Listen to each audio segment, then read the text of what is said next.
These are not only a dream, break from the scheme. Waking up at dawn, all my fears are gone. All stop today, never, never, not today.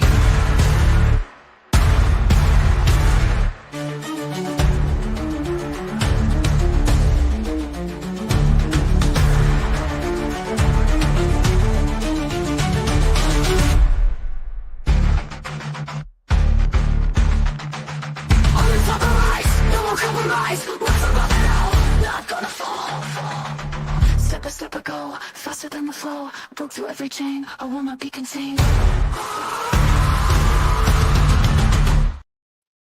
Good evening, everybody. Oh my, oh my. Yeah, we're going to be watching a little bit of the Pete Hegseth confirmation tonight. So if you don't like politics, it's okay. It's that's what it is. It's politics tonight. We're just going to have a good time. Watch this confirmation hearing. We'll probably be skipping over a lot of stuff because some of these guys just ramble on, and it gets so damn boring. I just want to grab my helmet and just smack it all around. So we're going to have a little bit of fun tonight. I hope you guys enjoy, and we'll of course have some spicy comments as we usually do. So just stick around. It'll be fun.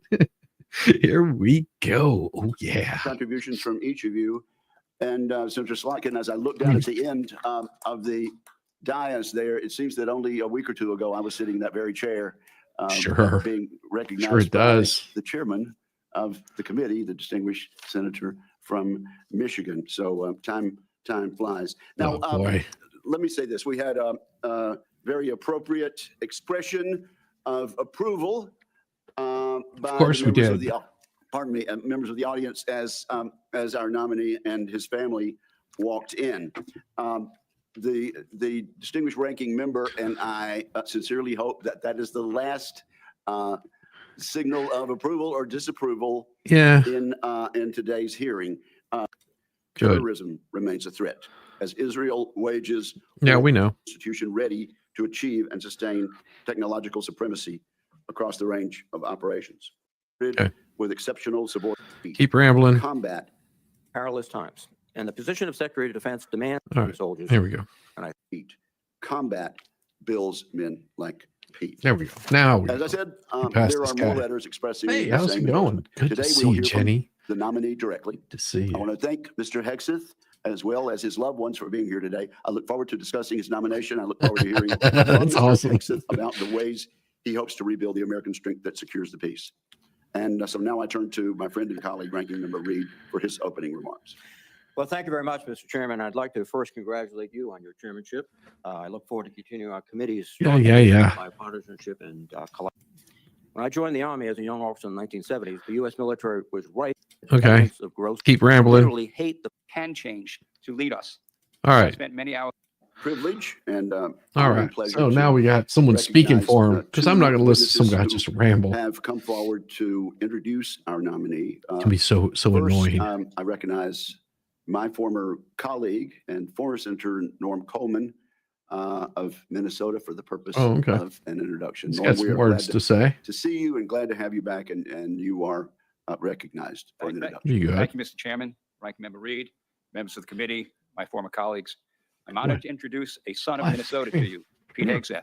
As a senator from Minnesota, I spent many hours with this young man as he walked the halls of Congress advocating on behalf of America's Crazy veterans. puppy. And he is young in the What's best up, sense of the puppers? word. He is strong, focused, intelligent, incisive, a great listener, and is almost supernaturally energetic. Just what we need in a Secretary of Defense in times of massive change. He What do is you the got? real deal. What do you got? F. Scott Fitzgerald was a writer in my do city you of got? St. Paul. And so the problem with America is that there are no second acts. Hey, puppers. He was wrong. He was a brave soldier. Good He's boy. been an able communicator, and I believe Good is about boy. to begin a great second act as our Secretary of Defense. He has struggled and overcome great personal challenges. Please don't give into the cynical notion that people can't change. We need the ones who can change to lead us, to be beacons of hope, All right. and to remind us Good that boy. grace can lead us home. 4 years ago, President Biden's nominee, Lloyd Austin, a good and honorable man, received 97 Yeah, votes he's a on the floor of cute the Senate. puppy. And we went through the debacle of the Afghanistan He's a withdrawal. pain, but he's a Putin cute invaded puppy. Ukraine. The Houthis What's engaged up, our shipping Winning? lanes. How's it We going? Good witnessed to see you, Israeli brother. miracles against America's enemies in the Middle East. Crazy The night. United States was more of an impediment than a help. Our recruitment numbers have sunk dramatically, and our southern border has suffered a slow but dangerous Yes, it invasion. has. Yes, Pete Hegseth is an out-of-the-box nominee, and I say it's high time to get out of the box.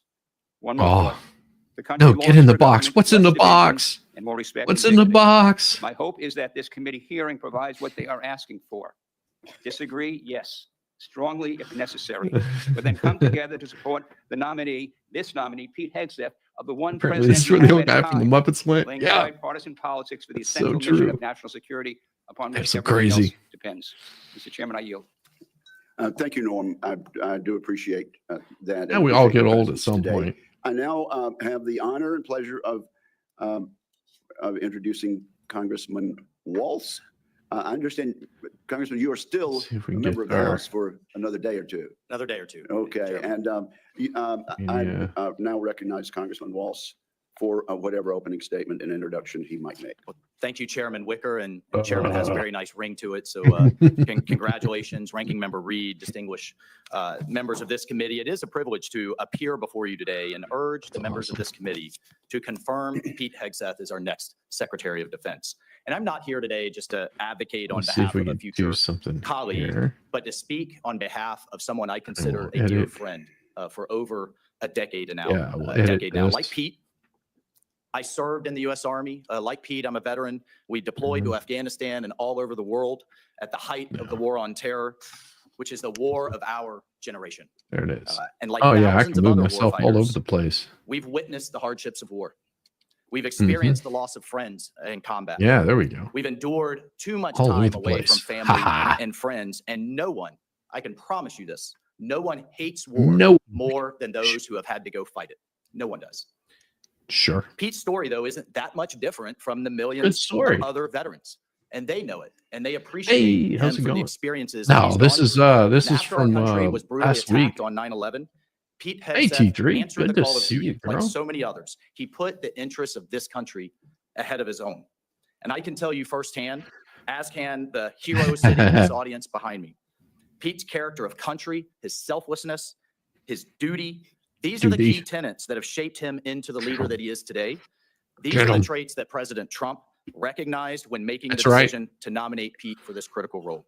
Plus the He will ladies like bring him. The perspective of being the first Secretary of Defense saying. who served as a junior officer on the front lines, not in the headquarters, on the front lines in the war on terror, and recognizes the human costs, the financial is. costs, and the Oh, policy that'd be drift awesome. Here, that let's see was if we can discussed do it often in this very room like this. that led us to decades and decades of war. So not only does he understand the threats he faces, but as the chairman mentioned, he is brilliant in my mind at Like that? communicating Something those like to the that. American people in a way that is often not communicated in Washington, D.C., to reach Too out much to the fun. American people so that they understand why the military needs to do Welcome, Winning what it Reality needs to Raids. do. Good to see And you, Winning. look, Good I to have see no you doubt guys. that he is going to get the Pentagon back to its primary mission, lethal readiness. Oh yeah. That warrior ethos is what our enemies will respect. That warrior ethos is what our enemies will fear. And it's that warrior ethos that will keep the peace. That's right. So, ladies and gentlemen, in my humble opinion, our military deserves better than it's getting. Our country faces a devastating recruitment crisis. Men and women are not Good to see you, volunteering Heidi. to serve at the levels required. Our readiness is down. Our costs are up. And it seems like nearly every major weapon system, again, often discussed in this very room, is costing too much, delivering too little, and taking away too little. Good to see you. Good The to see you, bottom bro. line is the status quo is Oh unacceptable. yeah, I'm over there on Rumble too. It's not working. And the members of this committee, you all know it. You know it's not working. And the members of the House Armed Services know it's not working. And we have hearing after hearing, year after year. And here we are decades later describing the same problems. The Pentagon has continuously failed audits. The businesses that want to do business with the Pentagon have to pass an audit, but the entity itself fails an audit. Innovation is stalled. Morale is down. Standards have been weakened. And meritocracy is less valuable. It'll be all Our good. adversaries have been emboldened all over the world. Turns out all right. Ladies and gentlemen, it's time for change. It is time for change. You all have literally seen thousands of veterans, as the chairman cited one amazing Medal of Honor recipient. But we have seen thousands of veterans expressing their support for Pete. This is a man who can reinvigorate that warrior ethos, and this is a man that will lead.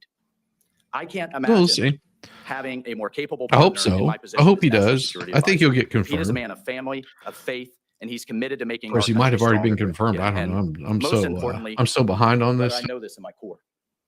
He will always have as a first principle the service members that are out there on the front lines for all of us at the heart of every decision he makes. So senators, I urge you to support this confirmation. It is critical that President Trump has his national security team in place for the challenges ahead. And I thank you.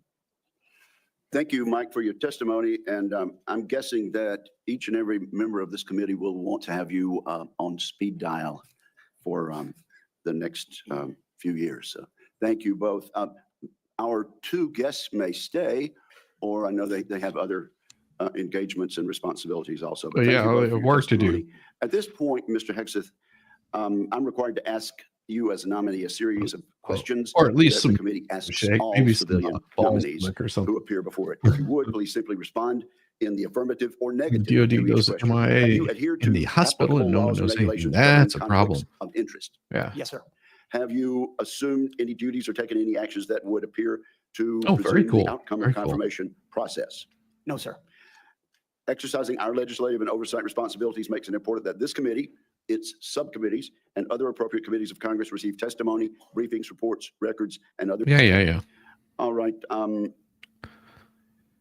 So And as Jenny and I prayed to get life and been with me throughout this entire process. There we go. I love you, sweetheart, and I thank God for you. And as Jenny and I pray together every morning, all glory, regardless of the outcome, belongs to our Lord and Savior, Jesus Christ. His grace and mercy abounds each day. May his will be done. Thank you to my father, Brian, and mother, Penny, as well as our entire family, including our 7 wonderful kids, Hi. Gunnar, Hey, Debbie Webb. Jackson, Good to see you. Peter Boone, Kensington, Luke, Rex, sorry, it's a lot of them, and Gwendolyn. Their future safety and security is in all of our hands. Oh, yeah. And to all the troops and veterans Let's go watching get and 'em. here in the room, Navy let's SEALs, get Green my- Berets, soldiers, my pilots, warrior sailors, avatar Marines, on Gold here. Stars, and more. Too many friends to name. Officers, My enlisted, warrior black and avatar white, on. young There and we old, go. men and women, all Americans, all There's the honey warriors. badge you want to This see hearing is for you. when it's coming to kick Thank you ass for and take figuratively names. and literally having my back. There we go. You are a misogynist. Not only that, you are a Christian Zionist. And support the war in Gaza by the Zionists. I want to thank the authorities for their swift reaction to that outburst and Yep. state that similar interruptions will be treated in like manner. I hope Mr. so. Hegseth, you may continue. Well, as I'll say again, thank you for figuratively and literally having my back. I pledge to do the same for all of you.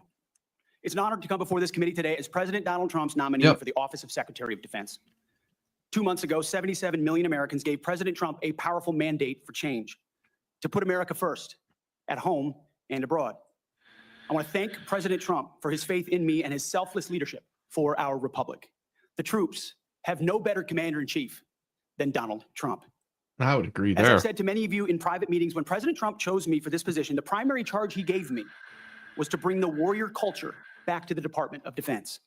He, like me, wants a Pentagon laser-focused on lethality, meritocracy, warfighting, accountability, and readiness.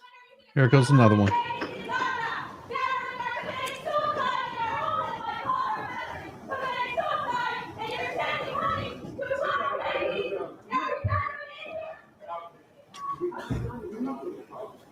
Yep.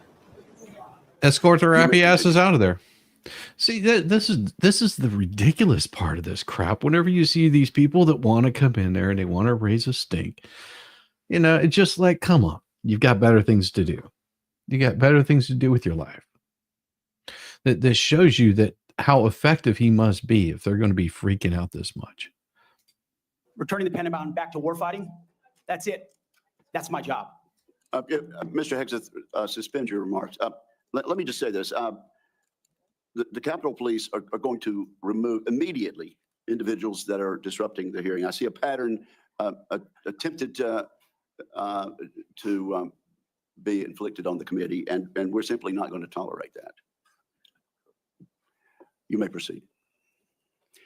To bring back warfighting, if confirmed, I'm going to work with President Trump and this committee to, one, restore the warrior ethos to the Pentagon and throughout our fighting force. In doing so, we will reestablish trust in our military, addressing the recruiting crisis, the retention crisis, and readiness crisis in our ranks. And another one. Good Lord. Members of the security force will remove members. Yeah. Mr. Hegseth, you may.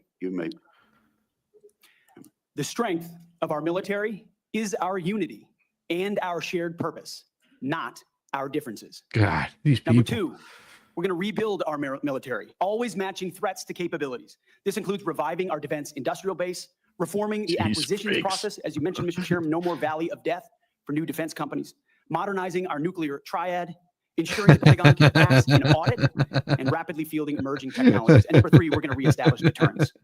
First and foremost, funny. we will defend our homeland, our borders, and our skies. Second, we will work with our partners and so allies bad. to deter aggression in the Indo-Pacific from the Communist Chinese.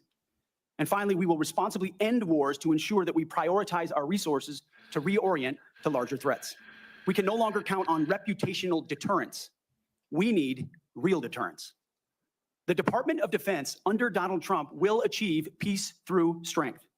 And in pursuing these America First national security goals, will remain patriotically apolitical and stridently constitutional. There you go. Unlike the current administration, politics should play no part in military matters. We are not Republicans. We are not Democrats. We are American warriors. Our standards will be high and they will be equal, not equitable. That's a very different word. We need to make sure every warrior is fully qualified on their assigned weapon system, every pilot's fully qualified and current on the aircraft Love they're it. flying, and every general or flag officer is selected for leadership or promotion purely based on performance, readiness, Yes. and merit. What? Leaders It's at not like all that levels already? will Come be on. held accountable. Come on, And man. warfighting and lethality and the readiness of the troops and their families will be our only focus. This has There been we my go. focus ever since I first put on the uniform as a young Army ROTC cadet at Princeton University in 2001. I joined the military because I love my country and felt an obligation to defend it. There you go. I served with incredible Americans in Guantanamo Bay, in Iraq, in Afghanistan, and on the streets of Washington, D.C., many of which are with me here today. There's another This one. includes enlisted Freaking soldiers out. I helped become American citizens, and Muslim allies I helped immigrate from Iraq and Afghanistan. Because when I took off the uniform, my mission never stopped. That's Now, it right. is true and has been acknowledged that I don't have a similar biography to defense secretaries of the last 30 years. But as President Trump also told me, we've repeatedly placed people atop the Pentagon with supposedly the right credentials, whether they are retired generals, academics, or defense contractor executives. And where has it gotten us? He believes, and I humbly It's agree, true. that it's It's time true. to give someone with So dust very on his true. boots the helm. A change Yo, agent, yo, someone with no traveling vested interest in fools. certain What's companies up, brother? or specific programs Good to or see you, approved man. Good to narratives. see you. My only special interest is the warfighter. Hold on just a Deterring second. wars I and got call something for upon winning you. wars by ensuring our warriors never enter a fair Oh. fight. We let them win and we bring them home. There we go. Like many Give of me my just a generation, second. I've been there. I've We're going to led pause this for just a second. Man, break this up really quick. Oh, brother, we got something for you. Oh, yeah, we got something for you right here. Look at this man. He has been here. He has been here for 13 months. That is pretty impressive, brother. That is pretty impressive. I love it whenever the members stop by. They've been here for a long time. Love you long time, brother. Love you long time. This here little star of the R-Tard helmet, that one right there is for you. Yes, right there, brother. Yeah, this thing's all bedazzled. Good to see you, traveling fools. Good to see you. Love it. Love it. Love it whenever we have long time friends come back. Awesome. Good to see you, man. led troops in combat. I've been on patrol for days. I've pulled the trigger downrange, heard bullets whiz by, flex cuffed insurgents, called in close air support, led medevacs, dodged IEDs, pulled out dead bodies, and knelt before a battlefield cross. This is not academic for me. This is my life. I led then, and I will lead now. Hey, Ask anyone who's ever worked for me or with me. I know what I don't know. My success as a leader, and I very much look forward to discussing my organization's successes at Vets for Freedom and Concerned Veterans for America. I'm There we incredibly go. proud of the work that we've done. But my success as a leader has always been setting a clear vision, hiring people smarter and more capable than me, empowering them to succeed, holding everyone accountable, and driving toward clear metrics. Build the plan, Yeah. work the plan, and then There work you go. harder than everyone else around you. I've sworn an oath with the Constitution before, and if confirmed, I will proudly do it again. This time, There you go. for the That's most what we like important to hear. deployment Tell 'em, of my Pete. life. I pledge to be a faithful partner to this committee, taking There input we and are. respecting oversight. We share the same goals: a ready, lethal military, the health and well-being of our troops, and a strong and secure America. Thank you for the time, and I look forward to your questions. Thank you very much, Mr. Hegseth.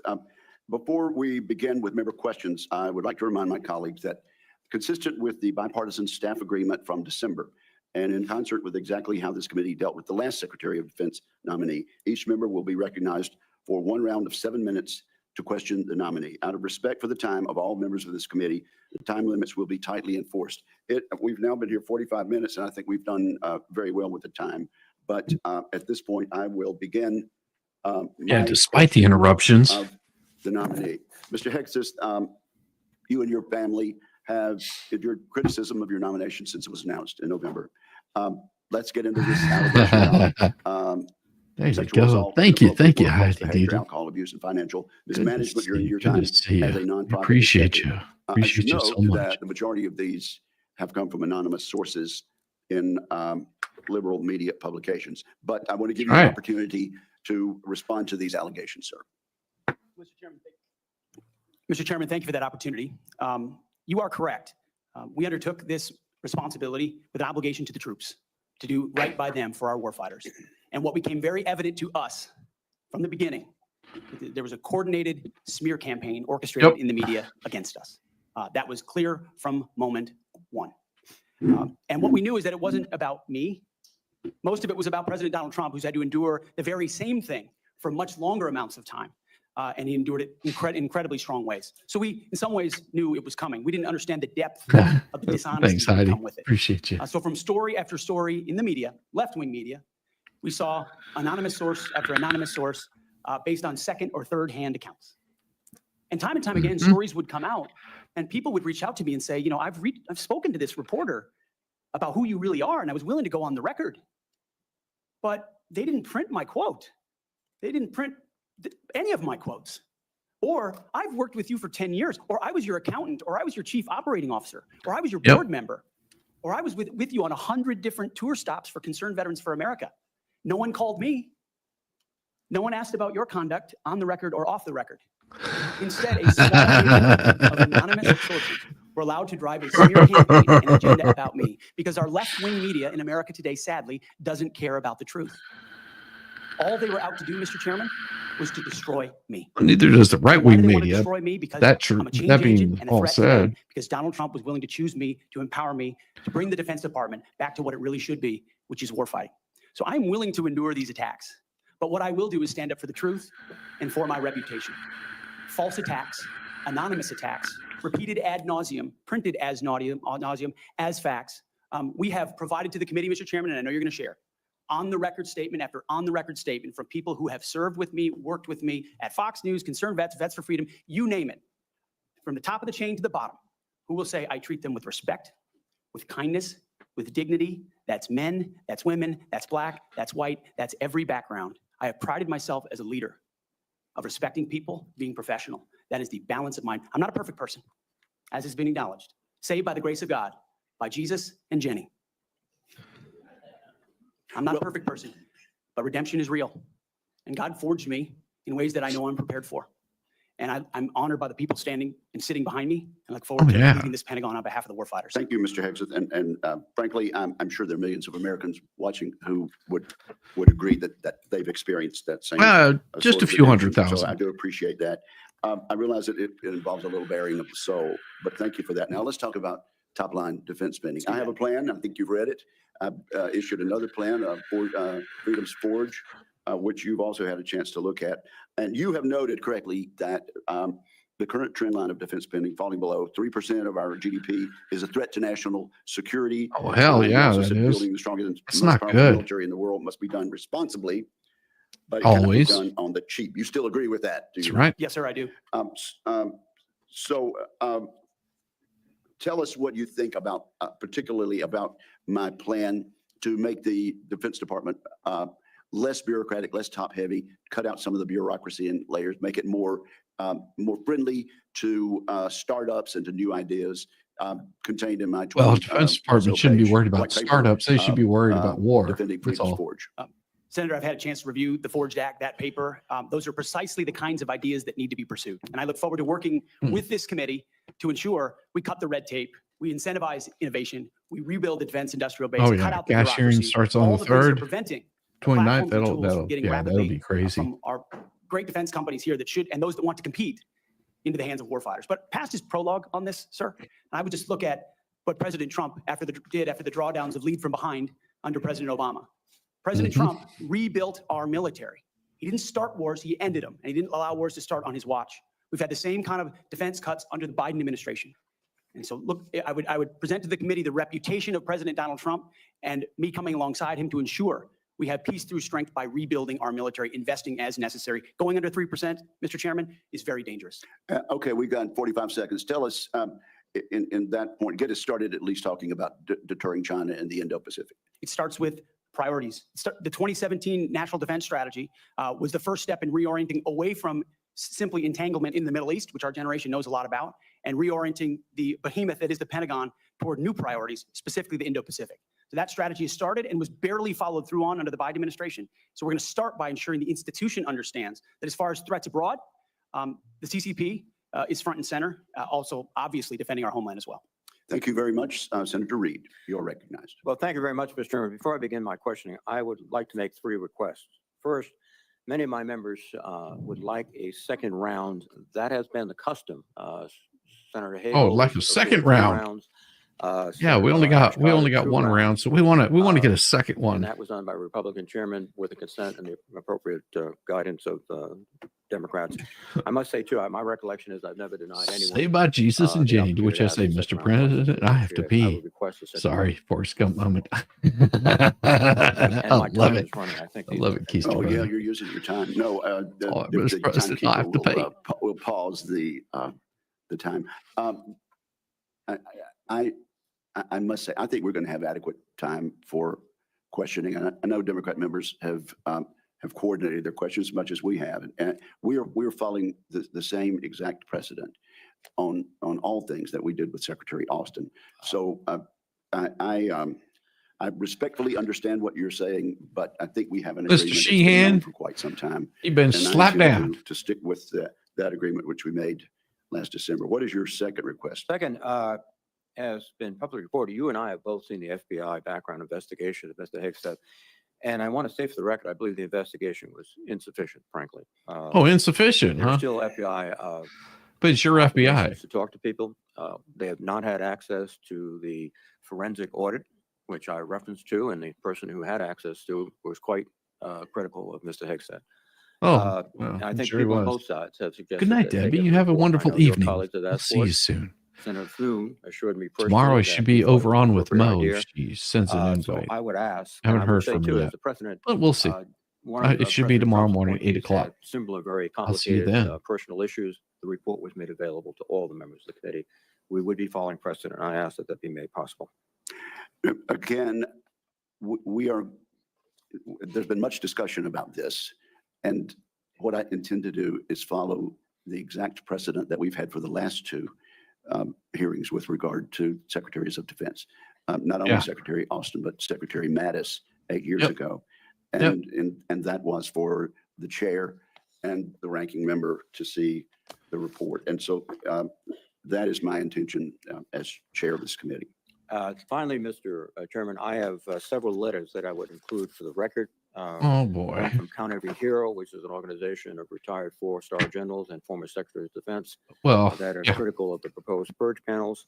One Oh, from, they're organization they're that very addressed critical of violence. everying. One for a council on Gotta love 'em. American relations. and also, excuse me, and also several letters that raise questions. I would ask they be submitted for the record. Without objection, they will be submitted. And Mr. Reed, your time is now expired. Just kidding. Yeah. You're recognized for 7 minutes. I'm worried about Thank your you. own We're country. very We're all understanding. patriotic to I our like own that. I like countries. that.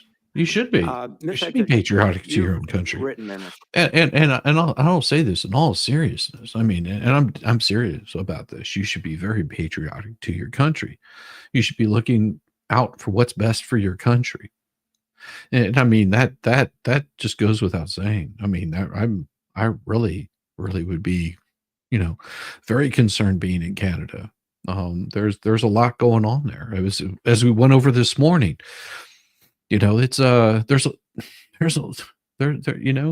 got one part of the country that is going to cause a lot of problems for the United States, and one part of the country that wants to support the United States, knowing that it does well for their country. Far too long has America been towing the boat, and it's time that America cuts those strings off on a lot of issues that are happening, and starts looking out for their best interest. And if we all fall into what do you call it? There's a word I'm looking for, and it's on the tip of my tongue.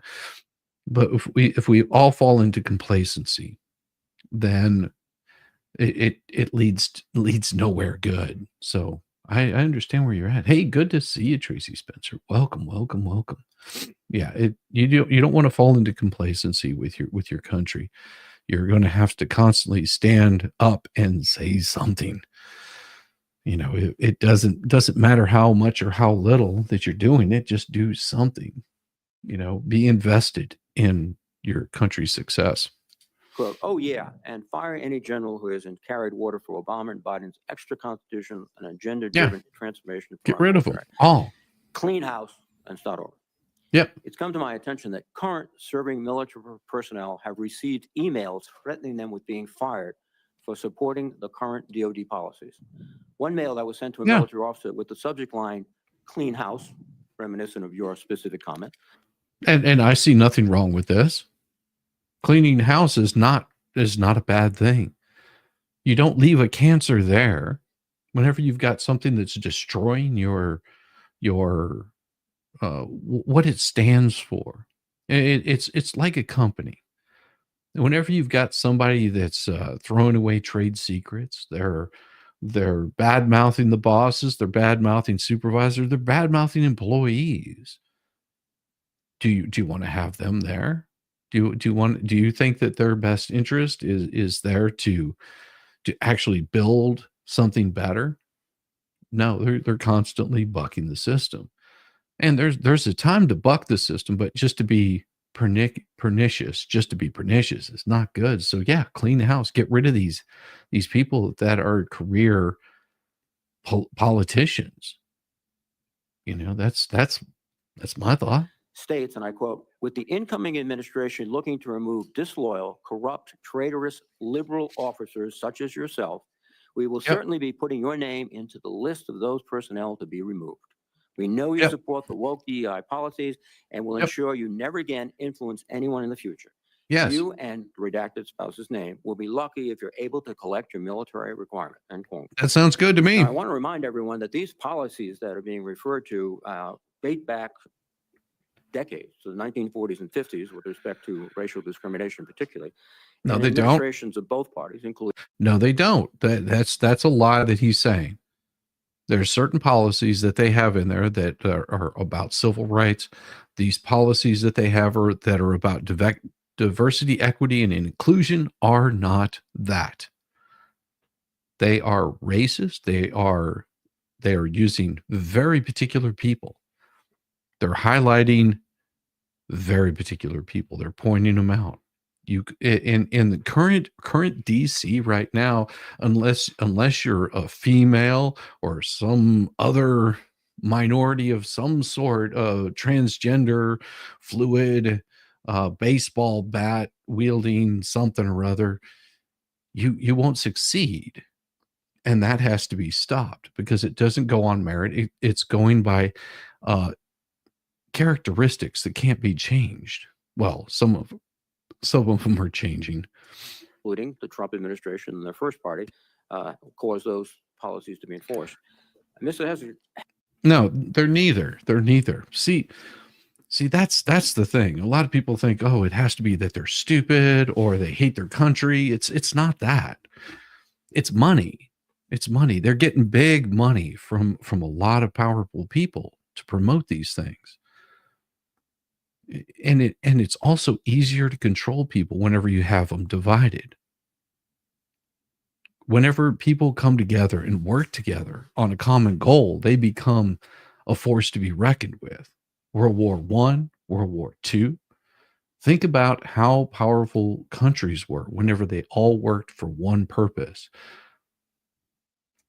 And that's not what's happening right now. You've got everybody with infighting and bickering. You've got the blacks against the whites, against the Hispanics, against the Asians, against the Jews, against the Palestinians, you've got everybody is against everybody right now. And it's easier to control people whenever you work apart.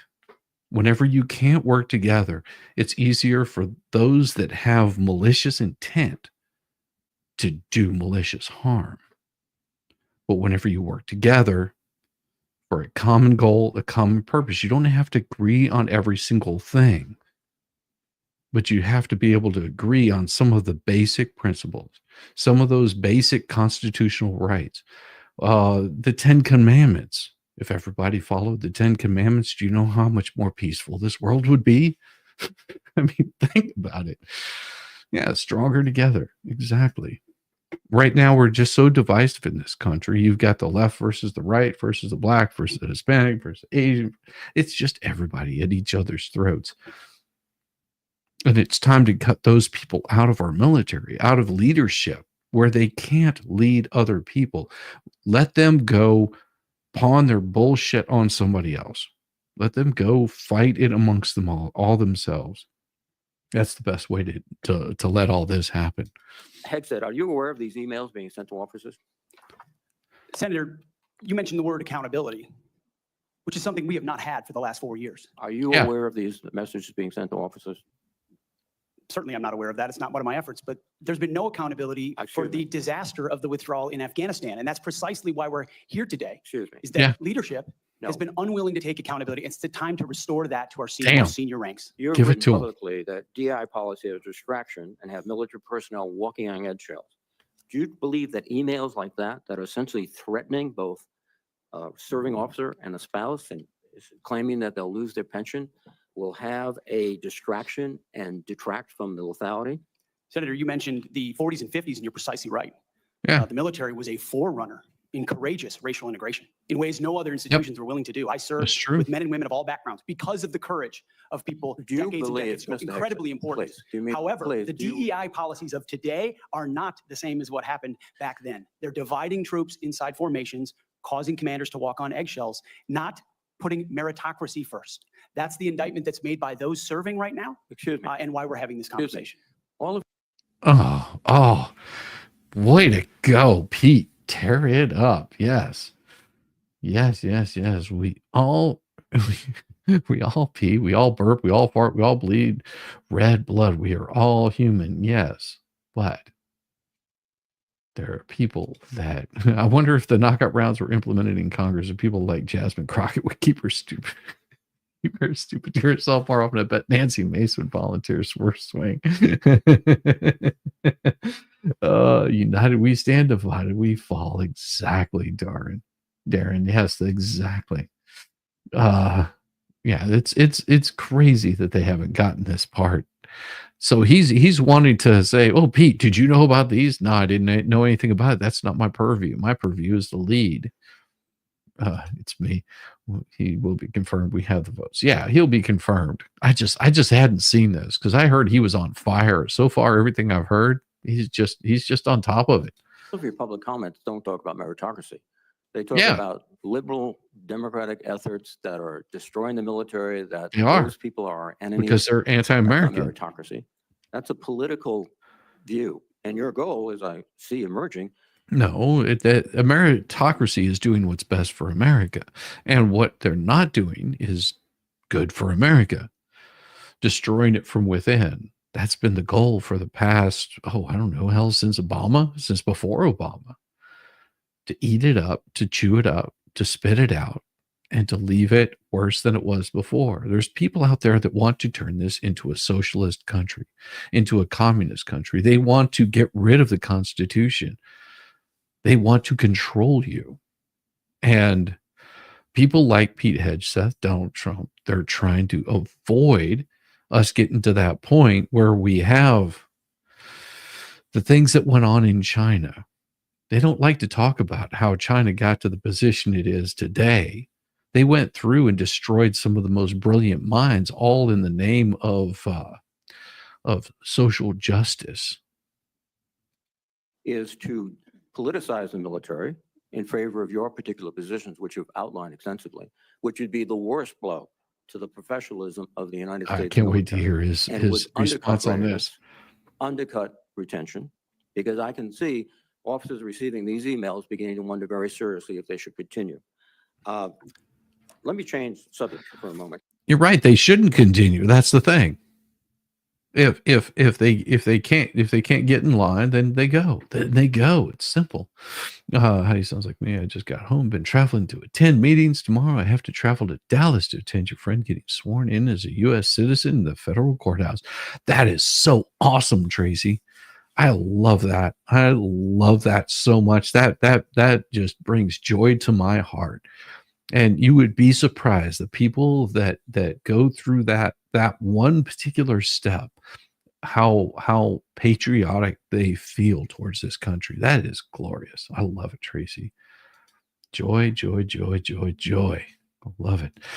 Joy, joy, JJ and Papa 2020. If they can't tell you the difference between a man and a woman, how can they tell the enemy? There you go. That's right on. You've been instrumental in securing pardons for several convicted war criminals.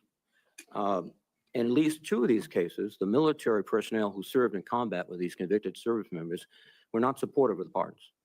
They did their duty as soldiers to report war crimes. Your definition of lethality seems to embrace those people who do commit war crimes. Well, it's funny to me that he would be talking about this.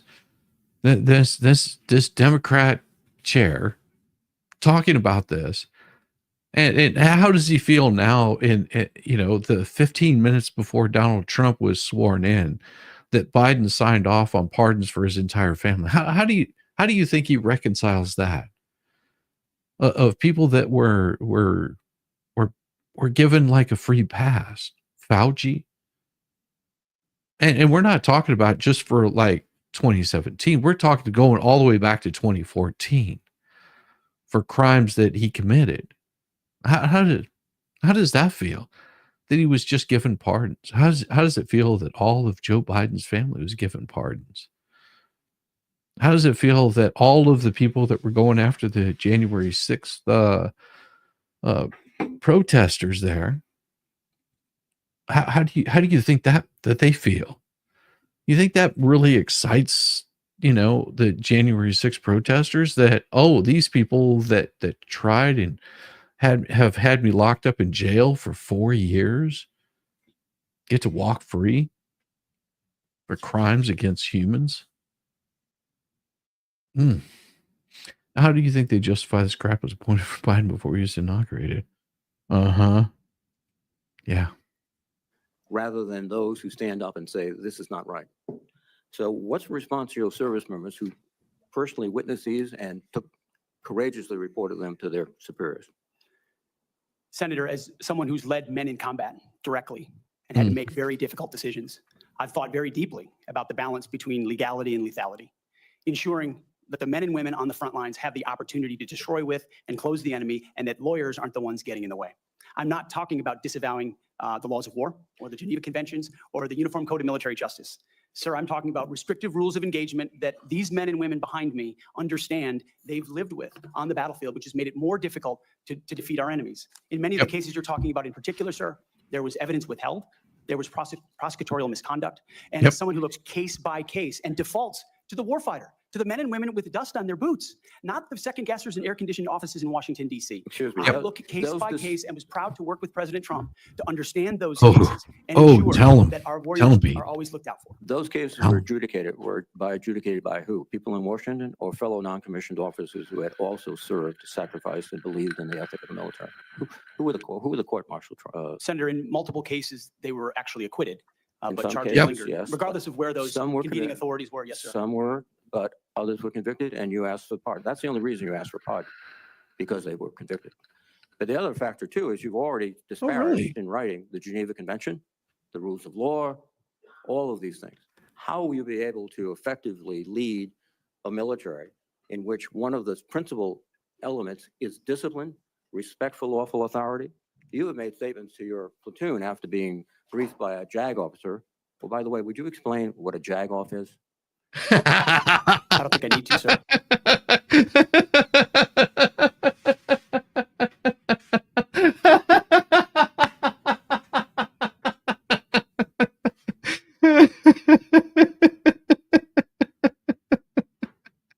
I'm telling you, that is the funniest thing that I ever heard. I'm surprised he didn't start laughing. Oh my God. Can you describe what a jack off is?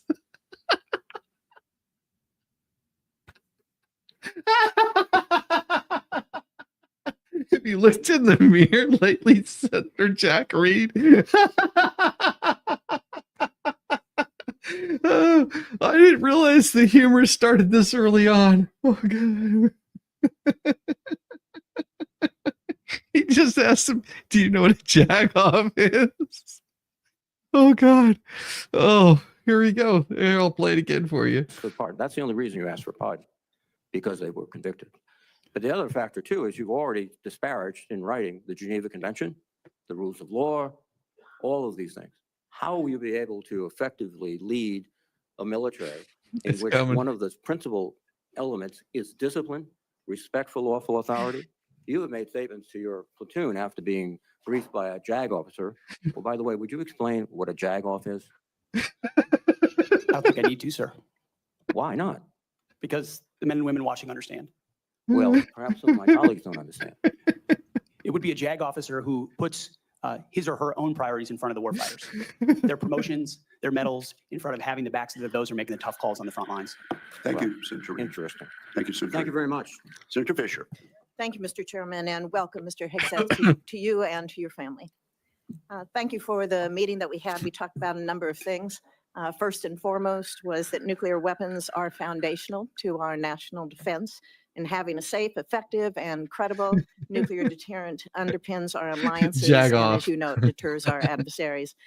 Nuclear deterrence has been, and you and I believe, agreed on this, it must continue to be unequivocally the highest priority mission of the Department of Defense. But deterrence only works if our adversaries believe our nuclear forces are effective and credible. All three legs of our triad are undergoing that generational recapitalization programs, and we cannot afford any more delays in those programs. Sir, do you believe and agree with President Trump's 2018 nuclear posture review that preventing adversary nuclear attacks is, quote, the highest priority of the United States? Senator, yes, I do. If confirmed, will you commit to supporting all Yeah. three legs of the nuclear triad and to using every tool available to deliver these systems on schedule? Senator, yes, I do, because ultimately our deterrence, our survival is reliant upon the capability, the perception, and the reality of the capability of our nuclear That's so triad. We have to true. invest in its modernization that's so for the defense of true. our nation. While former secretaries of defense have Oh my stated that gosh. nuclear deterrence is the highest priority, we haven't really seen that translated into Here's my budget answer to requests that.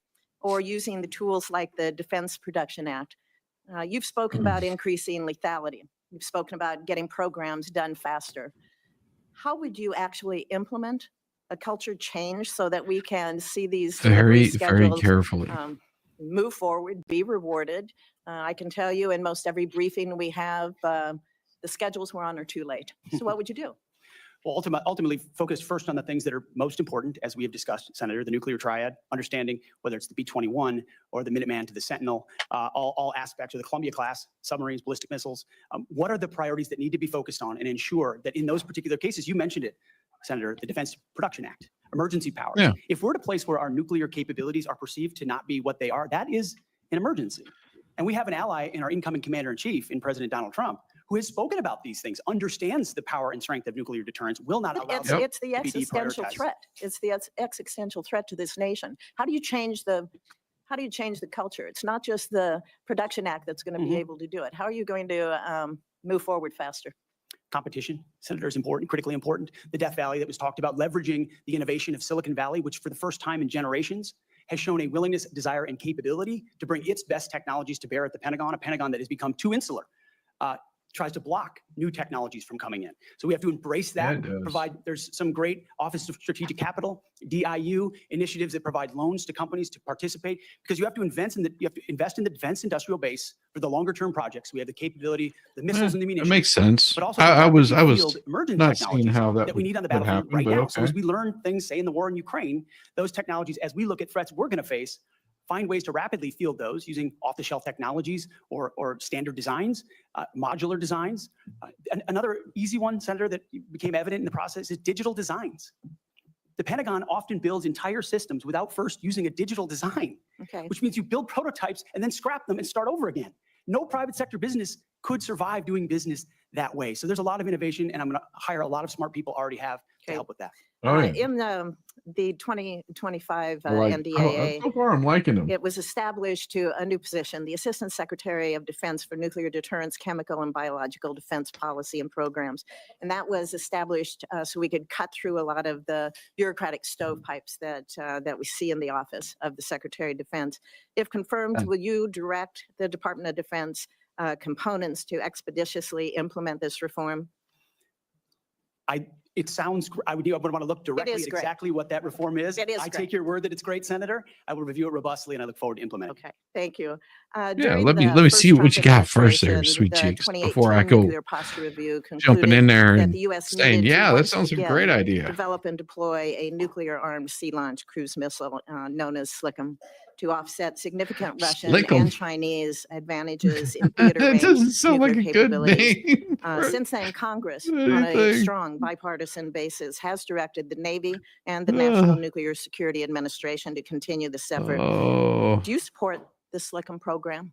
As of right now, Senator, based on what I Slick 'em. know, I do. But one of my answers I'll have repeatedly throughout this sorry. morning I'm sure is it's a great getting an system, opportunity to but look under you the could have hood, thought of something classified better. material, get an understanding of true capabilities vis-a-vis enemy capabilities. Because what we know right now on the nuclear, sorry, Senator, what I know on the over nuclear here side is that too, Russia and yes, China are good to see you. rushing to modernize and build arsenals larger than ours. We need to match threats to capabilities, and the systems we elevate will be tied to whether those capabilities are needed based on the adversaries we face. Yes, ma'am. Would you ensure that this program is executed according to law? Absolutely, Senator. What, short here, what is your plan to revitalize the industrial base in this country? Needs to be real short. Real short. Serious investment targeted at systems that we truly need by also incentivizing competition and laser focus from the OSD, from the Office of Secretary of Defense, to all the particular strategic initiatives to revive them. So it's not just one system, it's multiple systems. You may want to expand on that on the record. At this point, my colleagues, I would ask unanimous consent to enter into the record a letter organized by a group called Flag Officers for America, which has 120 retired generals and admirals. Oh, their these support guys. For Mr. Hegseth's nomination. I ask unanimous consent. Without objection, it is entered into the record. Senator Shaheen. Good morning, Mr. Hegseth. Good morning, Senator. I was pleased when I was contacted on your behalf about meeting before this hearing. I've been on this committee since 2011, and during that time, I voted to confirm 6 nominees to be Secretary of Defense from 3 Let's see how she administrations, does 2 on this Democratic one. and 1 Republican, the first Trump administration. Every one of those nominees met with me and my Democratic colleagues on this committee before the hearing. Yeah, it's true. So as you can imagine, I was I'm sure disappointed you when can. no one ever followed up. When we followed up with your She office, can't you see were not it. able to meet. Do you understand that if you're confirmed to be Secretary of Defense, that you will have a responsibility to meet with all members of this committee, not just Republicans? Senator, I very much appreciate and understand the traditionally bipartisan nature of this committee. Their national defense is not partisan. It should not be about Republicans or Democrats. And so Thank I you. look forward to working together with you and your colleagues on priorities facing this nation. Yes. I think we would expect that. And one reason that I wanted to meet with you was because I thought it would be really helpful to better She was- understand your she was views like- on women in the military. She was probably sitting there going, I just want to see you in them there tight boxer shorts that you was wearing, you know, those running shorts. Fox Raiders. Oh my gosh. I hope the Fox is doing well. Fox Raid. Welcome, Fox Raiders. Now, see, she's probably sitting there going, now, Mr. Hegseth, could you come to my office a little bit later on? I mean, just saying, you know, I seen y'all muscling, like all sweaty and everything. So she's getting all excited right now. Mug Raiders, good to see you guys. Welcome. We are watching the Hegseth. Yeah, we're watching a little politics tonight. Thank you, Fox Raiders. Thank you, Megan, for sending all these wonderful, fine people over here. Yeah, I'm getting a kick out of this one. She's just like, come on, Fleet Takes. You know, if you come to my office a little bit later on, we'll get to talking. Oh, Fox Raiders, come on in. Come on. Welcome. I hope you guys had a good time. Man, Megan and Tug were on fire tonight, weren't they? They were just tearing it up. Good to see you, all you fine folks. Yes, Megan Raid, Fox Raiders, the Mug Raiders. Ooh, good to see every single one of you. Welcome. Yes, 626 and climbing. I mean, it's just, you guys are just sliding on in here, just making it all so easy. Let me corrupt your minds a little bit. Let me tell you, brothers and sisters, we are here to have a good time. Just keep on rolling on in. We're going to have a party like we never had a party before. Good to see all you fine people. Yes, good to see every single one of you. Welcome. Hit that thumbs up. Enjoy all of this. It's going to be fun as all get out. Valor Motorsports, a YouTube member again. Brother, I got it for you. I got you covered, man. I love it whenever people become members all over again. Oh, and I got some special stuff for you tonight. Yes, we do. We got some good stuff. That one right there, that one's for you, sir. Thank you, Valor Motorsports. I appreciate you. Yes, welcome, Mug Raiders. We're gonna have a good time tonight. Yes, they're all wonderful people. Come rolling on the expert raid to Megan raid to Shizzy raid. Did the expert stream earlier today? See, I was working most of the day today, and then I wouldn't spend a little time with my lovely wife. There you go. The Mug raid rolls on in. Yes. Oh yeah. Don't forget to touch that like button. Give it a nice little rub. Give it a massage. If you feel so inclined, you can always throw some pecan roll money over here because breadsticks has already been taken up. We're having a good time. Megan and Tug Raid. There you go. Good to see you, Diana. Oh, I love it. You guys are beautiful people. We're just having a little fun over here, taking a little break away from all the hail stuff. It's pretty nice because, you know, I haven't seen this confirmation hearing, but I hear that this guy is on fire. And I from what I understand, see, he doesn't do it for me, but from what I understand is the ladies really got a thing for Pete. They're just like, gonna get some of that.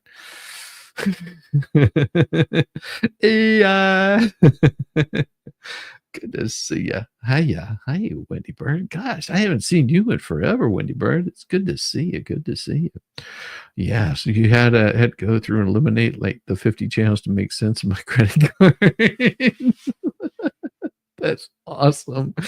Oh, see, Southern Red Sox girl. She says, Pete is hot. I would just like to give a little back massage to him or a butt massage, whatever. It's his choice.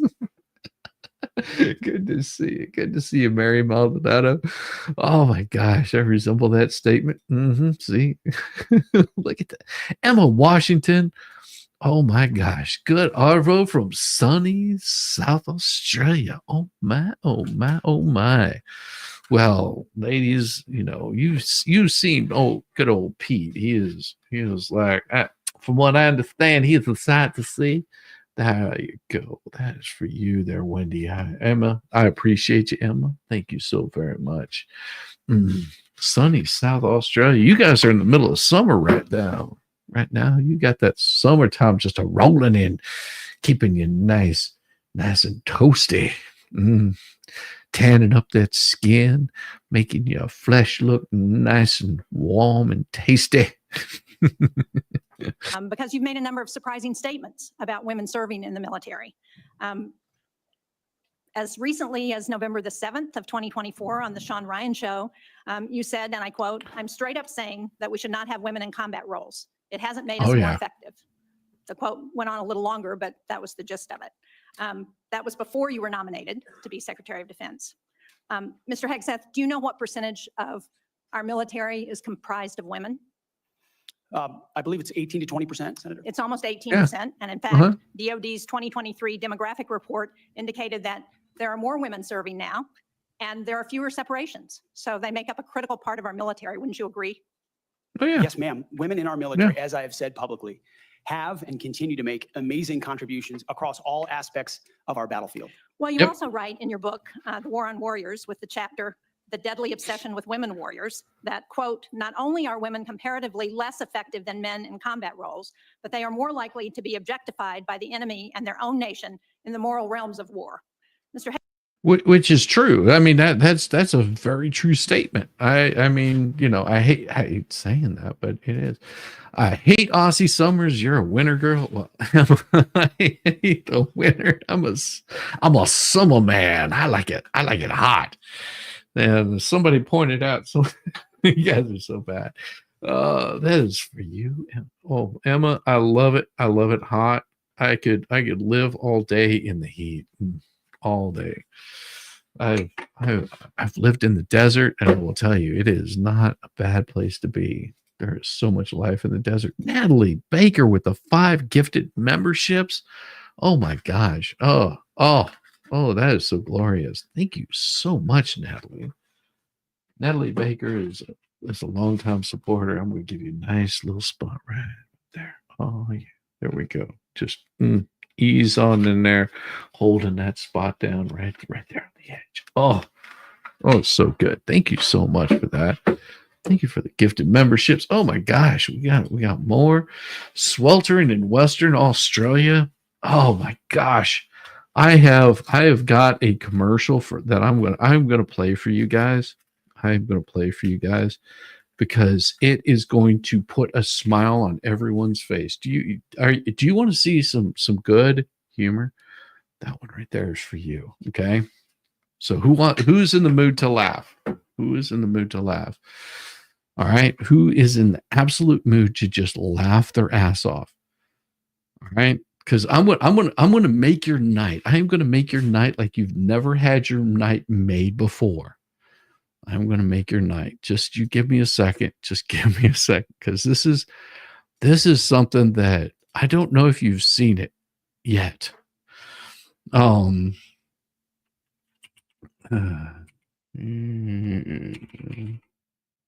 we go. Let me pull this one up.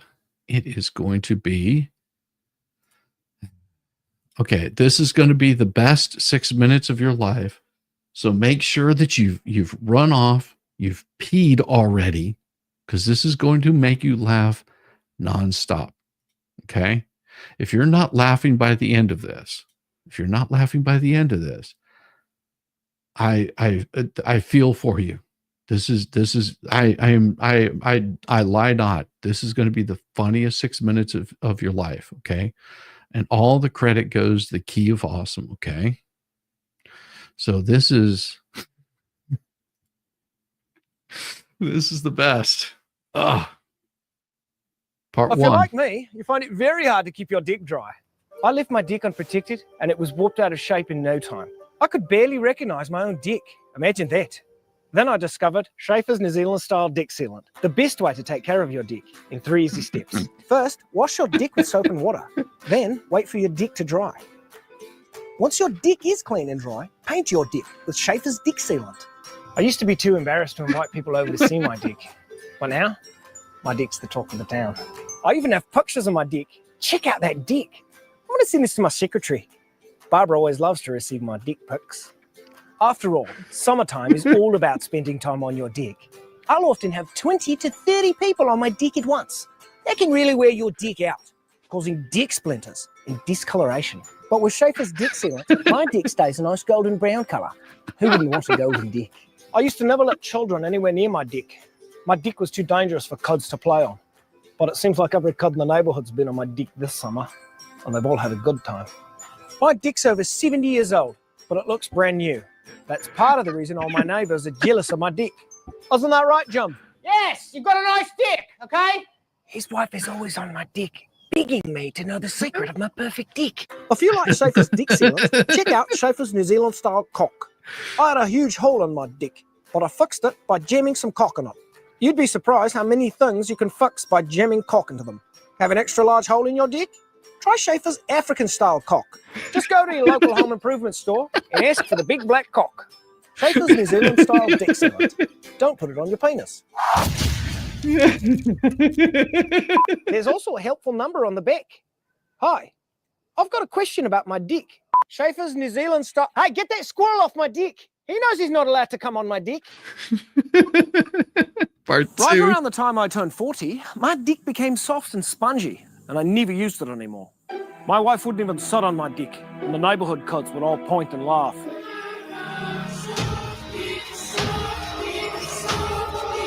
But that was before I discovered Schaefer's New Zealand style dick hardener, from the makers of Schaefer's dick sealant.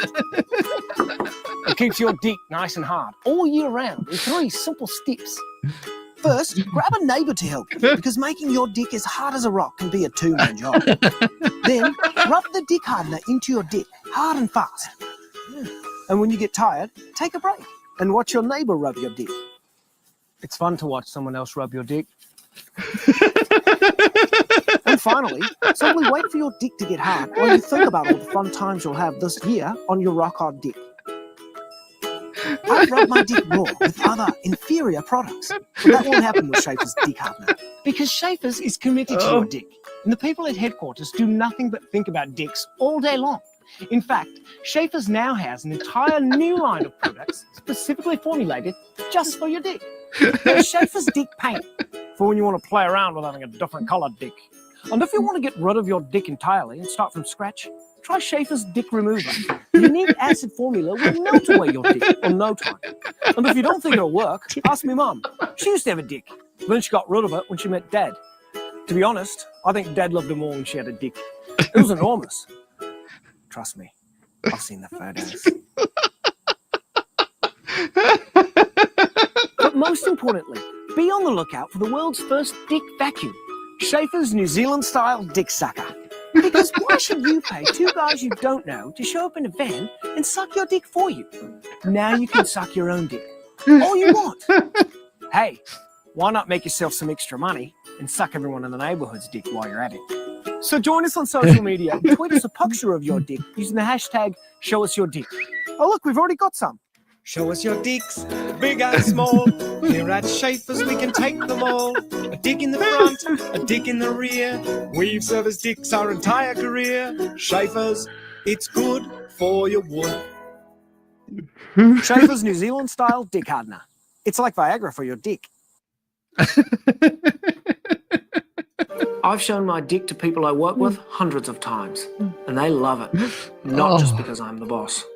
Hi, I'm Marty Schaefer, Oh, Tracy. president of Schaefer's New Zealand style products. Congratulations. Such as dick sealant, dick hardener, dick remover, and my personal favorite, the dick sucker. Until recently, we used to refer to those all-important office presentations is for as you right PowerPoints. But in today's office, dicks are on the tip you, of Tracy. everyone's tongue. Congratulations. And that's why our latest product focuses on the many dicks you're exposed to at work. Schaefer's New Zealand style dick presentations. Guys, Let's show them all the different dicks they can buy from us. Running a company can be challenging, and that's why I communicate to my clients and employees in the clearest way a man can in the corporate environment, with my dick. Oh, sorry. There for me, Barbara? Yeah. Even though we have all sorts of dicks, fast-paced dicks, flashy dicks, interactive dicks, inspirational dicks, persuasive dicks, and dicks just for the holidays, excellent. you can't just rock Welcome. up to a meeting and whip your dick out. Before I show my dick to anyone, I put it on the biggest screen I can find and then spend up to 2 hours poring over every detail of my enormous dick. That's the longest one at this office. Everyone's eyes widen when they first see it, but once they get their hands on the hard copy, they get the feel of my dick, and I like watching them do it. If your dick is boring, people can easily doze off because they've seen a dick like yours before. But with Schaefer's New Zealand-style dick presentations, you'll virtually slap them with your dick. Jim, wake up. What was I talking about? Your dick? Good, Jim. It's a good sign if Jim is following along. He's seen so many dicks, I'm convinced all he dreams of are dicks. No more dicks. Get out of my face. I've had enough. Poor little guy. I've got to go now. I've done such a fantastic job presenting my dick around the office that I've got a meeting with the head of human resources. Hope it's a promotion. Kidding. I'm the president. I can do whatever I want. You wanted to see me, Kathy? Schaefer's New Zealand-style dick presentations. Try our dicks. They're easy because they're not hard.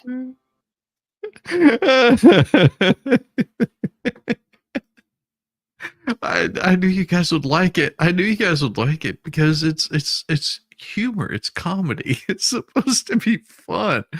It just it just made me laugh so hard. Thank you guys. I need that little bit of a break away from this. Yes. All right, we'll get back to it. If you're feeling generous, go and say hello to Mr. Wilson. He is live and he has a live stream over 600 days. Well, that's wonderful. I don't know who Mr. Wilson is, but awesome. Hegseth, should we take it to believe that you believe that the two women on this committee who have served honorably and with distinction made our military less effective and less capable? I'm incredibly grateful for the two women who served our military in uniform and including in the Central Intelligence Agency, contributions on the battlefield, indispensable contributions. Senator, I would like to clarify, when I'm talking about that issue, it's not about the capabilities of men and women, it's about standards. And this committee has talked a lot about standards. Standards that we, unfortunately, over time, have seen eroded in certain duty positions, certain schools, certain places, which affects readiness, which is what I care about the most. I appreciate that. And so to my comments, however, time and time again, to standards. For you right there. Statements you, Emma. publicly have not been to that effect. Gotta give some humor. You did state to a group of reporters that you, quote, support all women serving in our military today who do a fantastic job across the globe, including combat. So what I'm confused about, Mr. Hegseth, is which is it? Why should women in our military, if you were the Secretary of Defense, believe that they would have a fair shot and an equal opportunity to rise through the ranks? If on the one hand, you say that women are not competent, they make our military less effective. And on the other hand, you say, oh no, now that I've been nominated to be the Secretary of Defense, I've changed my view on women in the military. What do you have to say to the almost 400,000 women who are serving today about your position on whether they should be capable to rise through the highest ranks of our military? Senator, well, they should be able to rise through any rank that they want to. They also have to be able to meet the standards. I mean, that would be my position. You know, the standards that the military sets forth, and they started this before I even got military, is they lowered the standards for females in the military. Now, if women want to compete at the same level as men, go for it. It brings up everybody. That means that they have a higher standards, not only for themselves, but to meet that standard, it's a high bar for a lot of females to hit. And I would say, women, if you can hit that standard, but more power to you. We need more people like you in the military. You know, like I said, there's some pretty high standards that you have to hit. And I will tell you that females tend to have different emotions. Now on the battlefield, it can be very dangerous. Because what happens if a female gets captured by the enemy? the chances of her being used as a piece of meat is much higher. It can also put men in danger being on a battlefield with women. It's been shown, but if they can compete in that same role, if they can fight in that same role, it doesn't matter if it's male, female, on the other side, whoever's got my back, as long as they've got my back, that's what really matters. Say I would be honored to have the opportunity to serve alongside you, shoulder to shoulder, men and women, black, white, all backgrounds, with a shared purpose. Our differences are not what define us. Our unity and our shared purpose is what define us. And you will be treated fairly, with dignity, honor, and respect, just like every man and woman in uniform, just like the men and women that I've worked with in my veterans organizations, to include when I was a headquarters company commander in the Minnesota National Guard. Well, I We had women in appreciate our your ranks as 11th well. hour conversion. But Mr. Chairman, for the record, I would like to submit Your Chapter 11th hour 5, conversion. the deadly obsession with women warriors, for the record. Mr. Hegseth, It seems more like she Without objection, does. Will be submitted. and are you accepted. familiar with the Women, Peace, and Security agenda at the Department of Defense? Yes, ma'am, I am. This is a law that was signed during President-elect Trump's first term. It was legislation that I sponsored with Republican Senator Capito of West Virginia.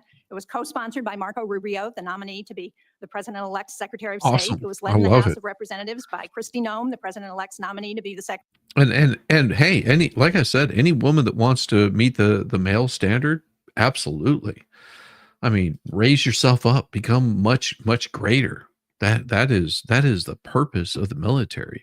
I served for 4 years, and I will tell you that those standards are pretty damn low for men. They're actually pretty low.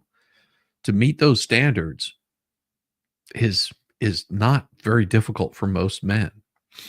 For some men, it can be. I mean, I served whenever I went through basic training, we had 3 guys that left the military for injuries to their bodies. They couldn't meet the standard because, they injured themselves. They might have had a prior injury they didn't know about, and those came out.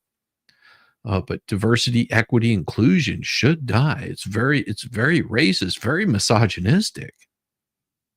It's not something that you want to have in the military.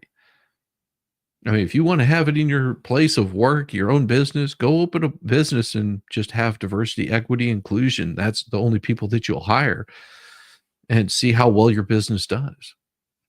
I mean, just saying, I haven't seen too many businesses that are completely surrounding that because, well, we won't hire anybody that's white. You know how racist that is? We won't hire anybody that's Asian. You know how racist that is?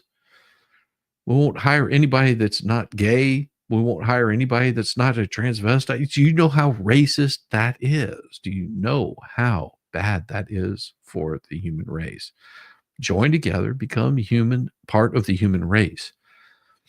I'm not saying that someone that's gay or black or white or Hispanic can't do the same job, or female can't do the same job as any other person, but it shouldn't be the immutable difference that defines you and puts you in this place. It should be your ability to do the job in that position. It doesn't matter. I could care less if you want to chop your junk off and call yourself a man, or if you want to take more junk off and call yourself a woman. It doesn't matter. Can you do the job? It's not that part that defines you. It's your ability to do the work that's put in front of you. Pretty simple stuff. Secretary of Homeland Security. It mandates that women be included in all aspects of our national security, including conflict resolution and peace negotiations. And at the Department of Defense, it has been the law for 8 years under both the Trump and Biden administrations. The DoD has incorporated women Commander throughout its Psyop. decision-making Oh, man. as a result.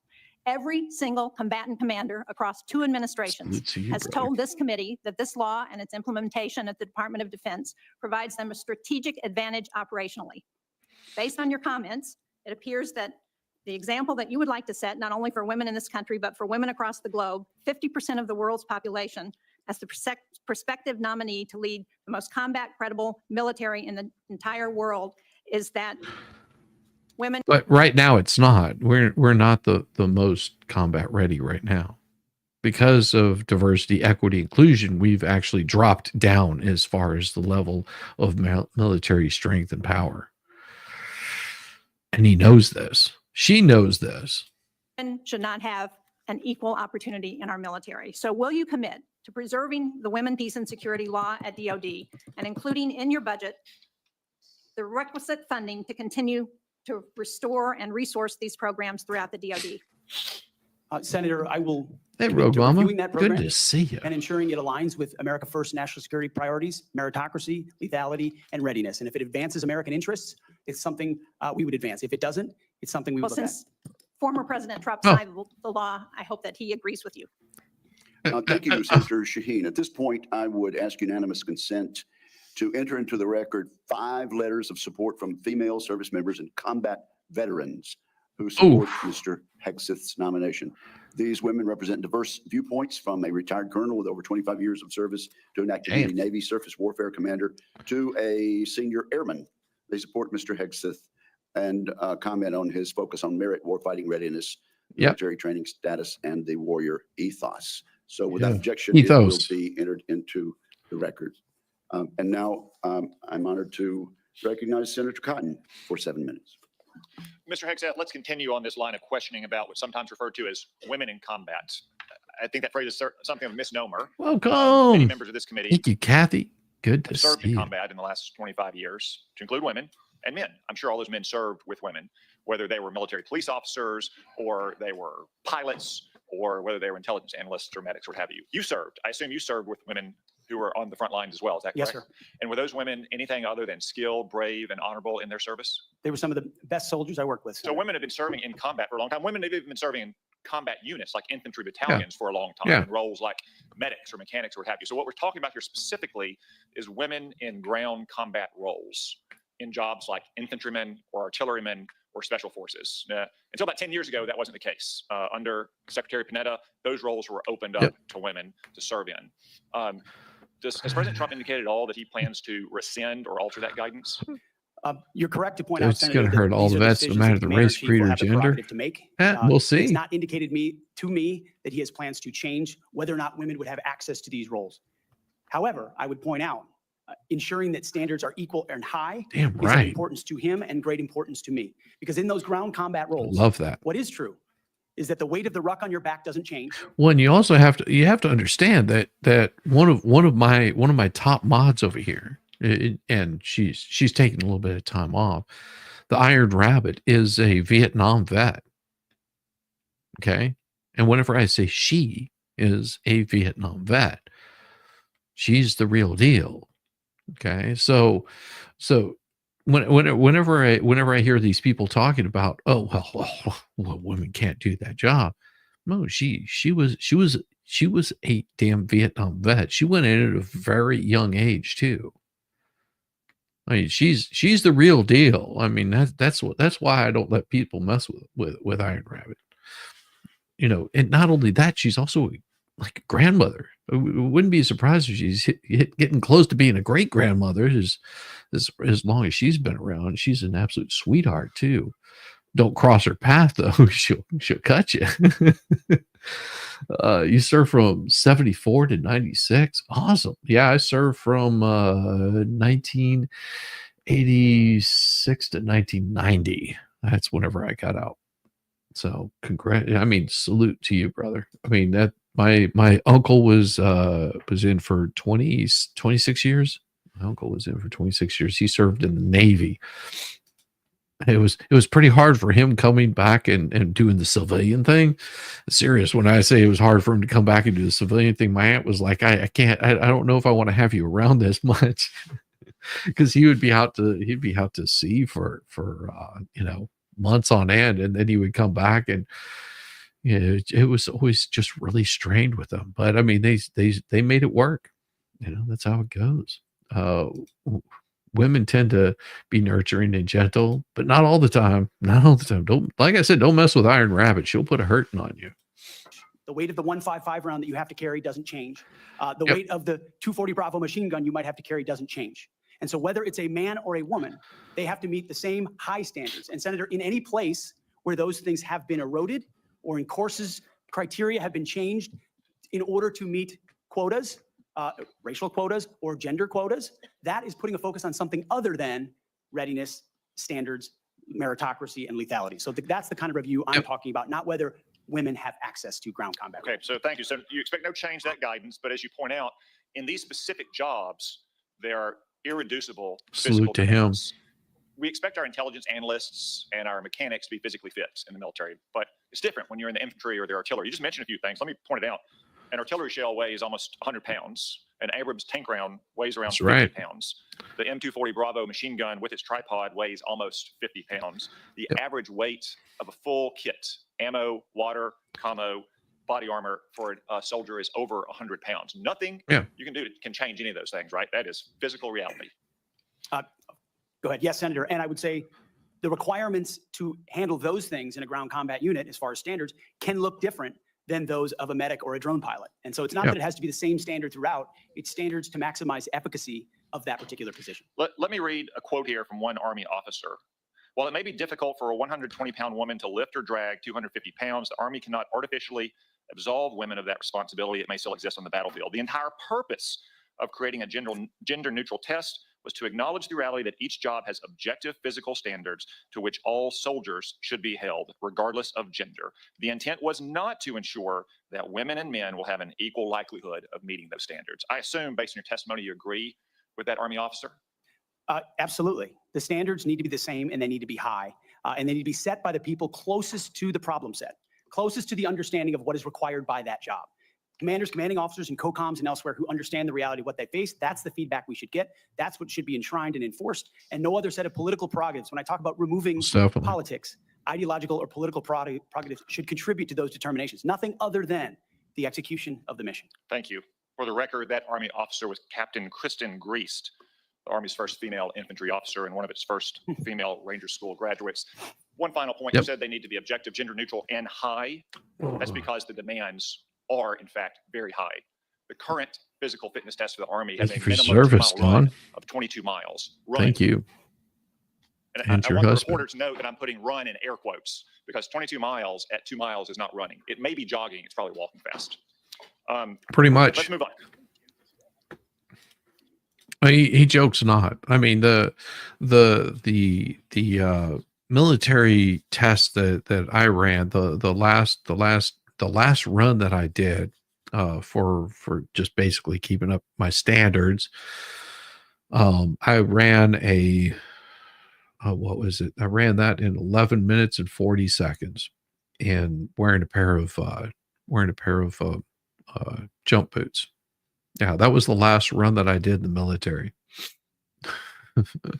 Not all women are 120 pounds. Some are 5'10", battle axes. Absolutely. Absolutely.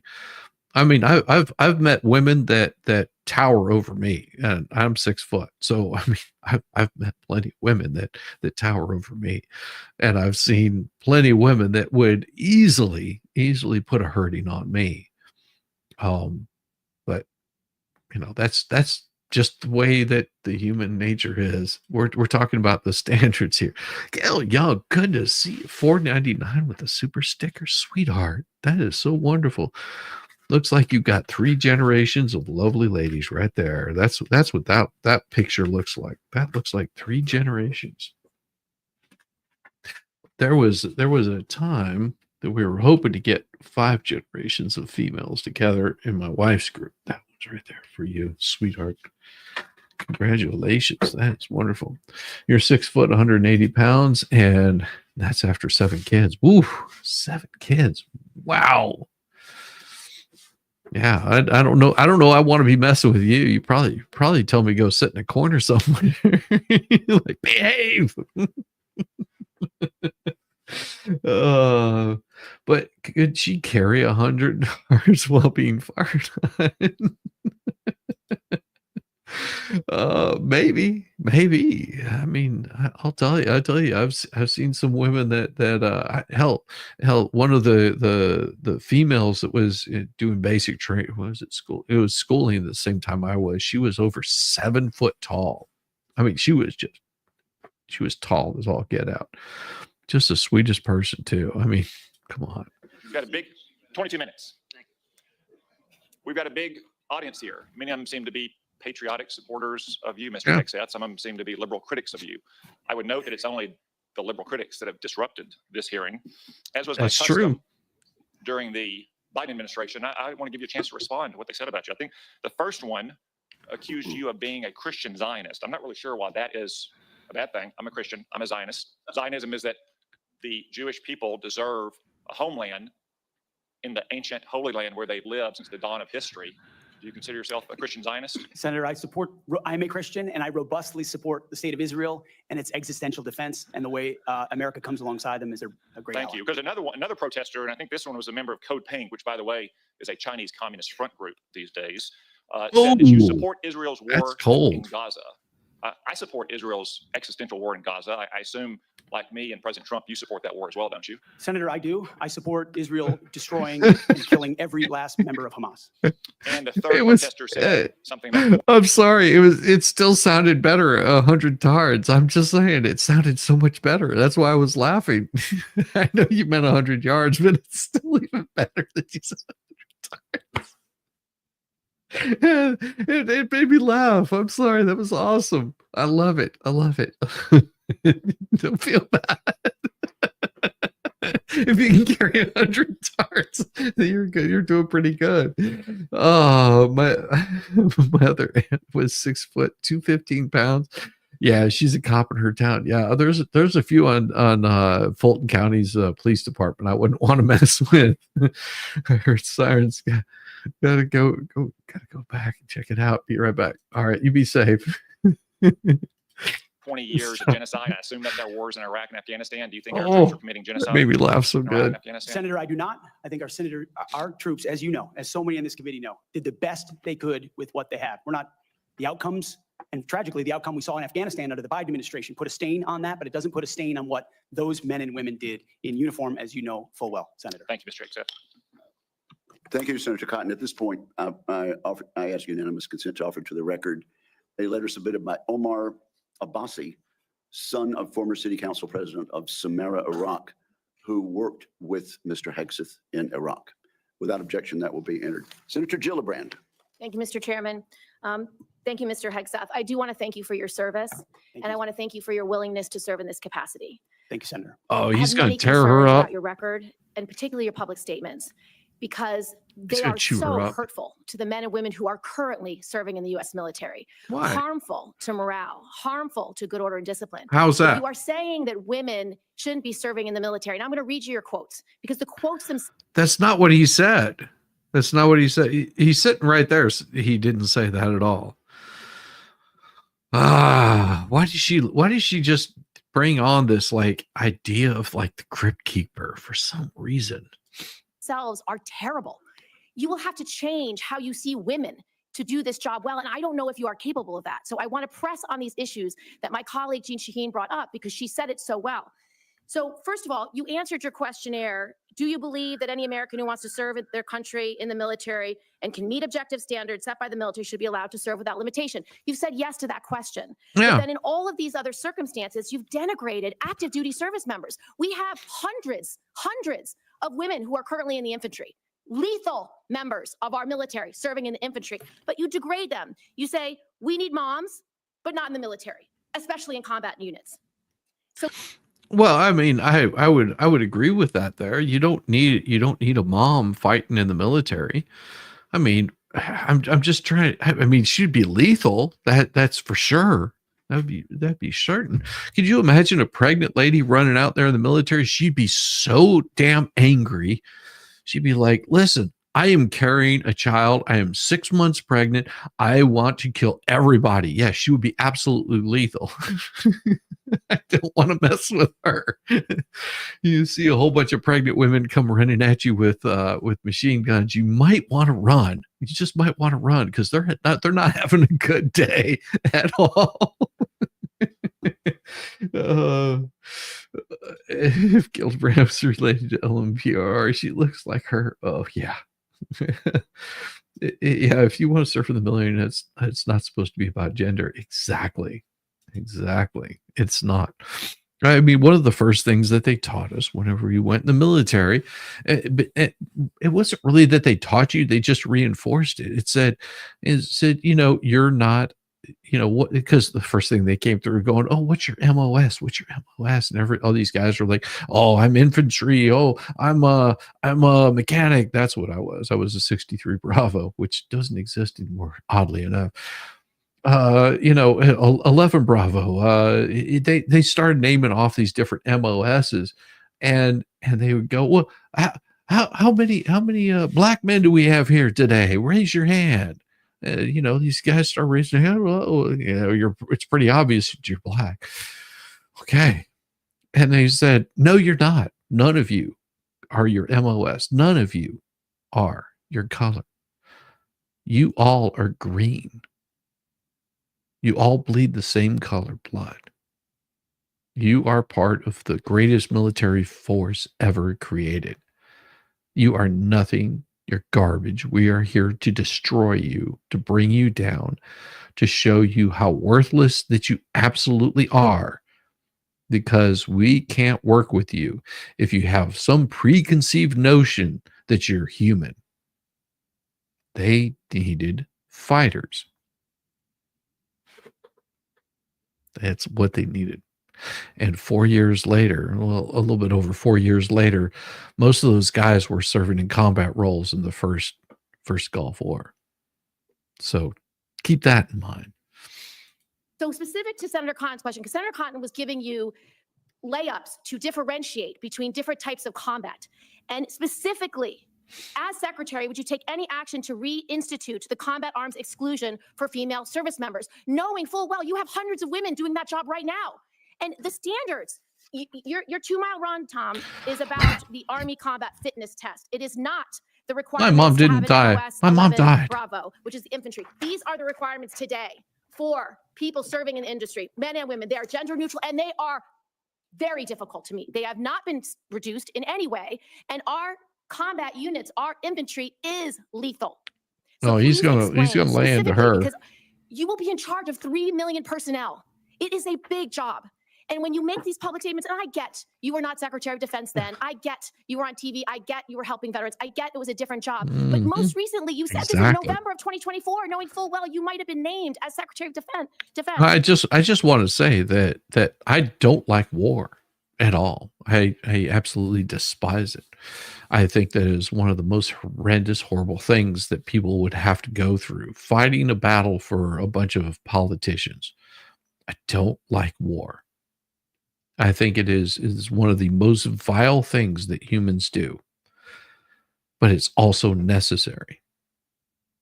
It is necessary to stand up and fight, and also necessary to stand up and support people.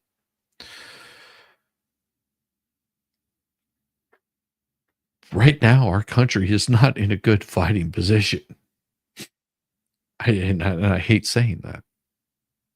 And I would prefer that we would stay out of Afghanistan. I would prefer that we'd stay out of Iraq. I would prefer that we'd stay out of Iran. I'd prefer that we would stay out of going and sending troops over to Israel. I'd prefer that we didn't send troops over to go and fight Russia, Ukraine, or whatever other war might be happening in China or Taiwan or whatever other country you want to name, European, it doesn't matter. War is horrible. People die. Lives are lost. There's great sacrifices made. I don't like it whatsoever. I think it's vile. I think it's inhuman. It is also necessary. If you're going to have a fighting group of people, you have to have warriors. And it sucks. It sucks like the lifeblood out of our country. Because you're not sending the weakest out there to go fight wars. You're not sending women out to go fight the wars. You're sending men out there that are probably have probably bred well, because they're not broken, that are willing to go out there and sacrifice everything they have for their country, for what they believe is right. And that's the people we need, being able to run corporations, to be able to build this country back up instead of destroy. So, yes, I don't like war.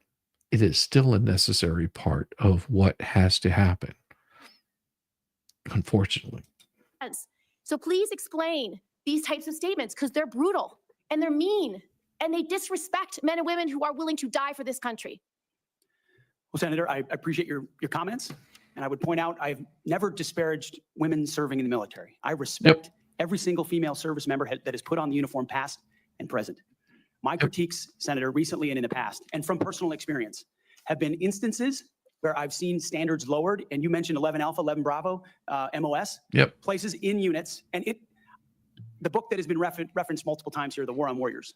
I spent months talking to active duty service members, men and women, low ranks, high ranks, combat arms and not combat arms. And what each and every one of them told me, and which personal instances have shown me, is that in ways direct, indirect, overt, and subtle, standards have been changed inside infantry training units, ranger school, infantry battalions, to ensure that Give me one commanders example. Please give me an example. I get you're making these commanders generalized meet statements. quotas to have a certain number of female infantry officers or infantry enlisted, and that disparages those women. Commanders do not have to meet quotas for the infantry. Commanders do not. Yes, they do. She's an idiot. She is an absolute idiot. She must have not been serving in Congress for very long, or Senate, or whatever hell purpose that she is supposed to be serving. Because, yes, they have lowered standards. Not have to have a quota for women in the infantry. That Yes, does not they do. exist. It does not exist. And your statements are creating the impression that these exist, because they do not. There are not quotas. We want the most lethal force. But I'm telling you, having been here for 15 years, listening to testimony about men and women in combat and the type of operations that were successful in Afghanistan and in Iraq, women were essential for many of those units. When Ranger units went in to find where the terrorists hiding in Afghanistan or in Iraq, if they had a woman in the unit, they could go in, talk to the women in a village, say, where are the terrorists hiding? Where are the weapons That's what he hiding? said. And get crucial information to make sure that we can win that battle. So you cannot denigrate women in general, and your statements do that. We don't want women in the military, especially in combat. What a terrible statement. So please, do not deny that you made those statements. You have. We take the responsibility of standards very seriously, and we will work. No, she I am doesn't. equally distressed. You would not meet with me before this hearing. We could have covered all of this before you came here, so I could get to the 15 other questions that I want to get to.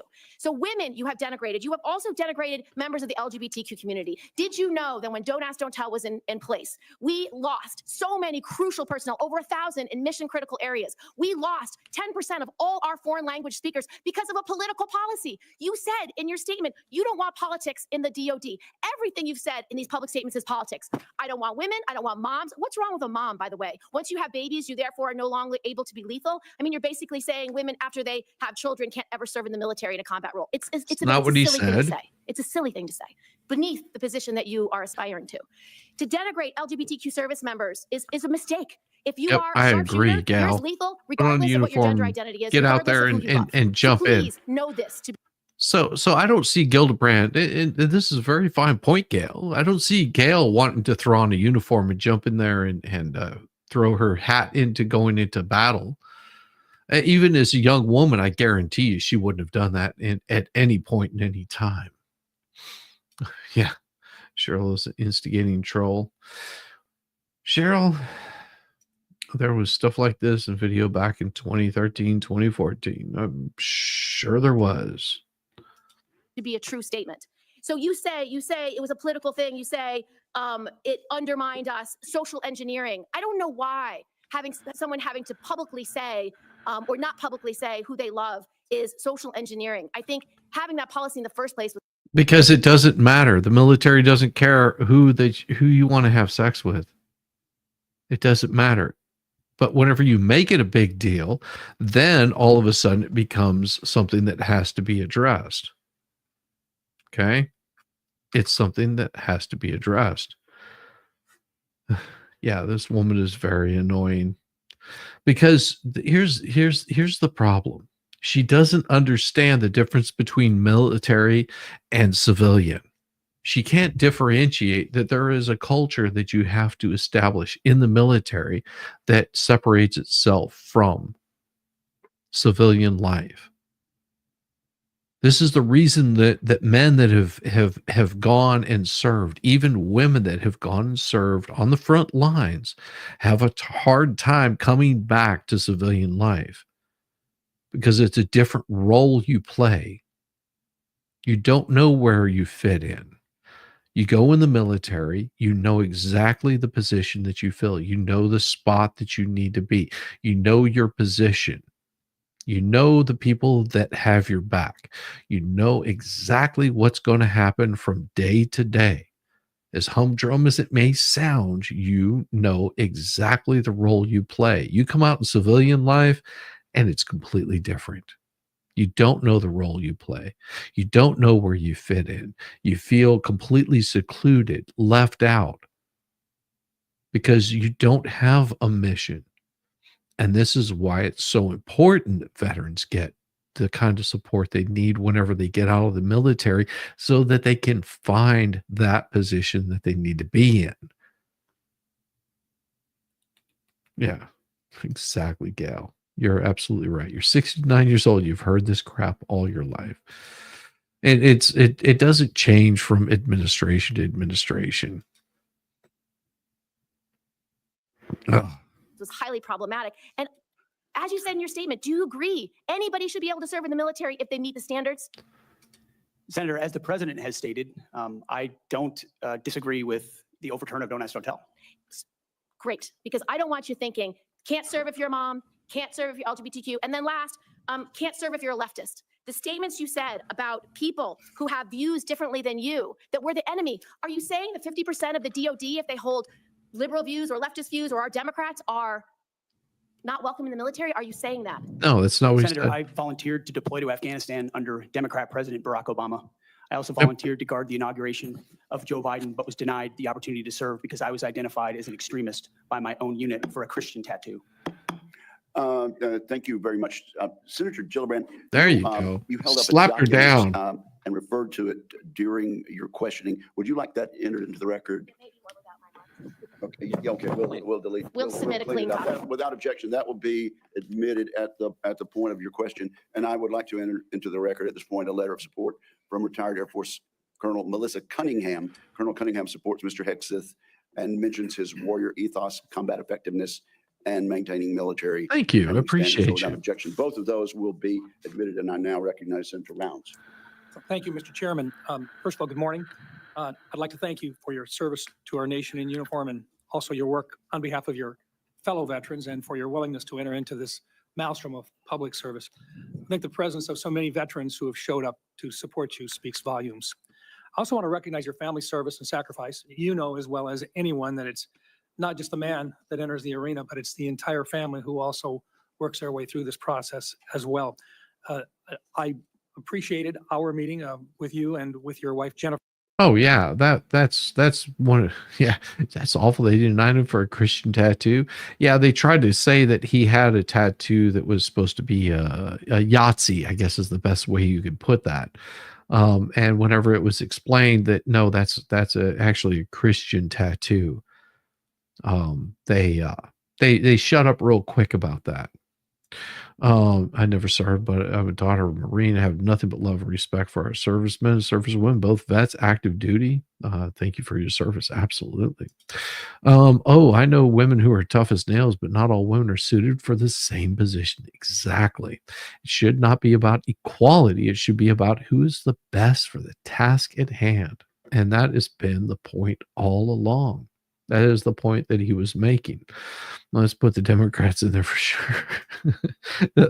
Oh my God. It just brings me back to that South Park episode where they were just like, we have the black wall. It's just like, wait, we're minorities. Why are you putting us up there first? That's not fair. Yes, it is very commendable, Yankee Bell. They should name this an interrogation. Yeah, absolutely. No, it's the left wanting to get in their few jabs that they possibly can right before this happens. That's all it is. Jennifer this last month.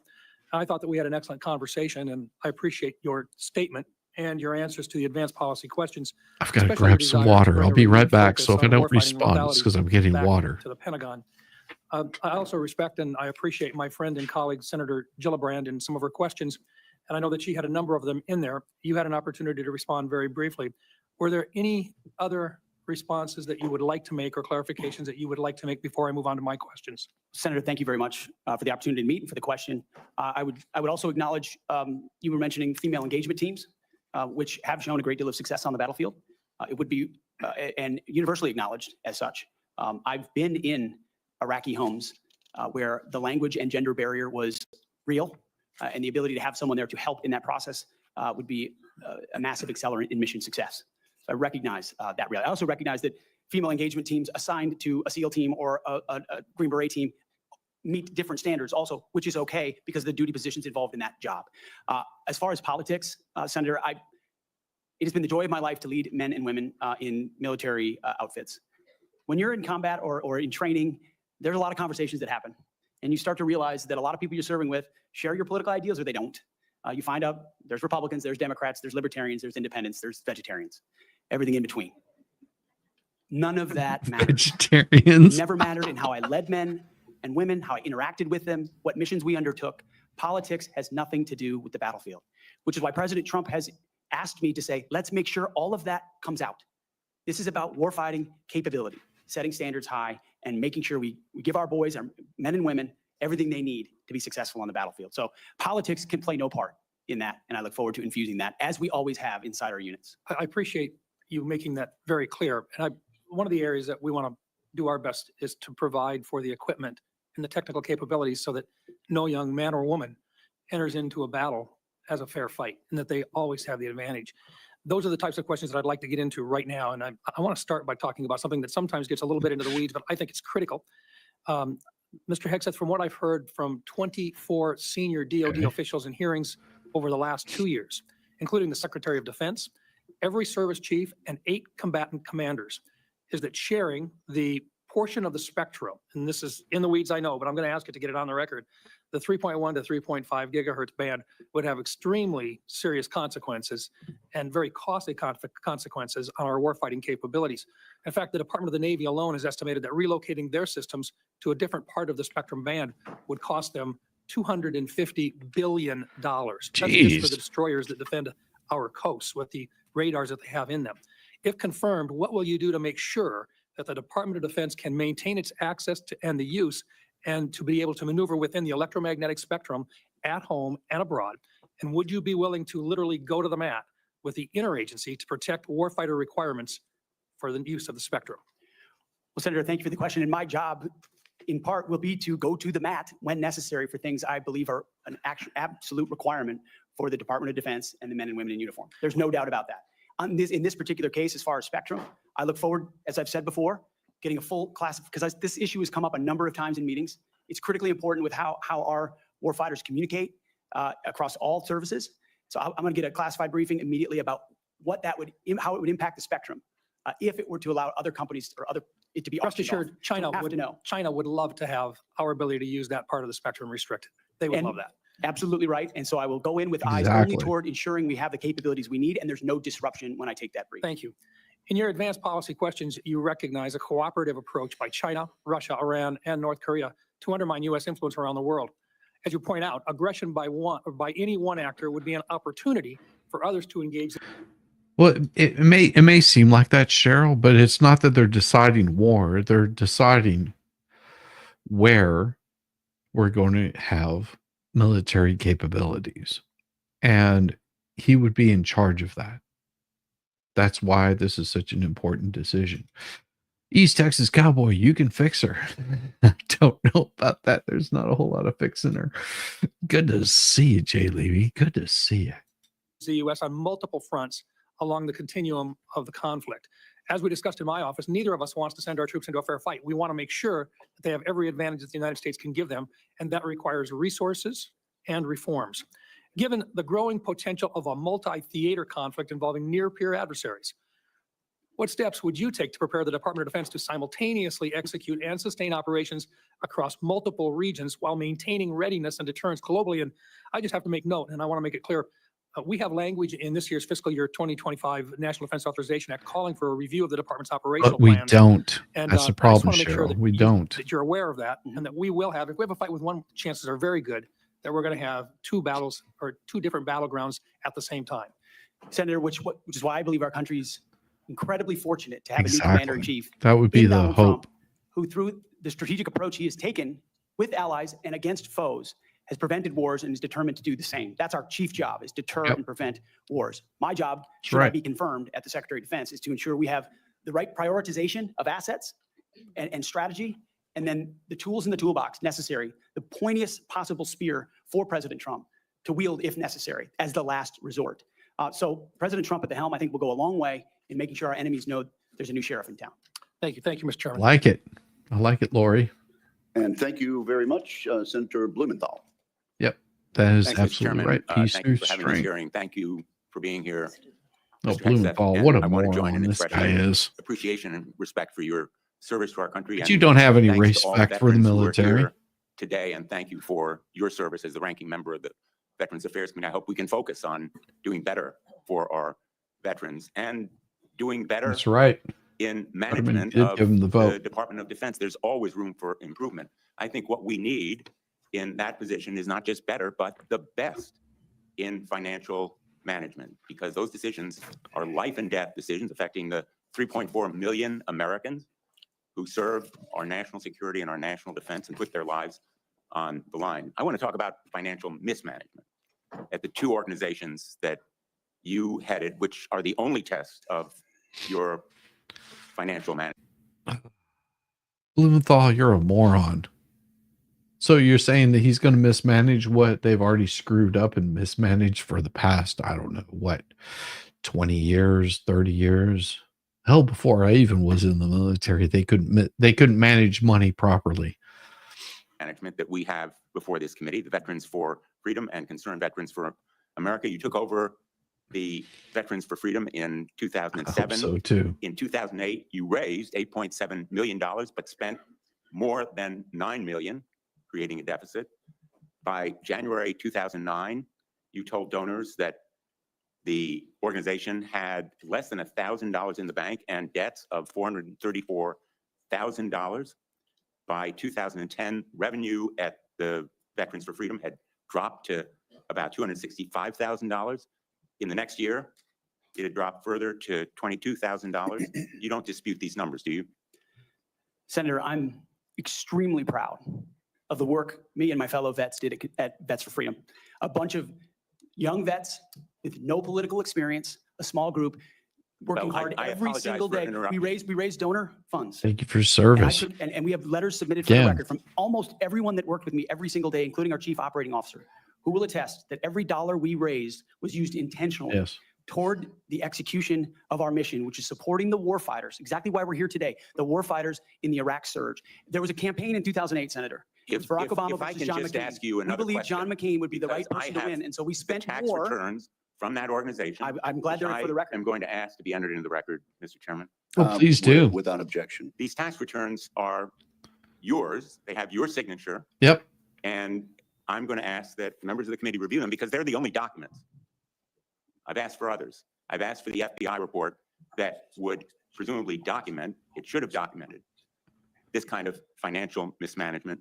And Oh, no, these are go the ahead and show it. 990s from that organization. By the year of 2011, donors had become so dissatisfied with that mismanagement. Yep. They, in effect, ousted you. They merged that organization. It's not true. with Military Families United. And thereafter, you joined a second organization as executive director. In the between, Concerned Senator, I went Veterans. to Harvard I want to University ask for 2 you years and questions. Afghanistan. I want to ask you questions about Concerned Veterans for America. It's not that they ousted me. It's I went to Harvard University and then I took my happy ass over to Afghanistan. So get your facts straight there, Senator, because you're wrong. It wasn't that it was mismanaged. It's just they merged with another group, and I went and got some schooling at Harvard, and I took my happy ass over to Afghanistan and served my country over there. Jeez, they're idiots. Yeah. God. Again, another set of tax returns, the 990s from that organization. I asked they be made part of the record, Mr. Chairman. Without objection. Exactly. Both of those You're returns so are now right, part of the record. MC. 2011 to 2016. At the end of 2013, shortfall of $130,000. At the end of 2014, shortfall of $428,000. You had a surplus the following year, but then another deficit of $437,000 by the time you left that organization. So what was the surplus the following year? What was the surplus? Oh, you're happy to talk about the downfall, but what about the surplus?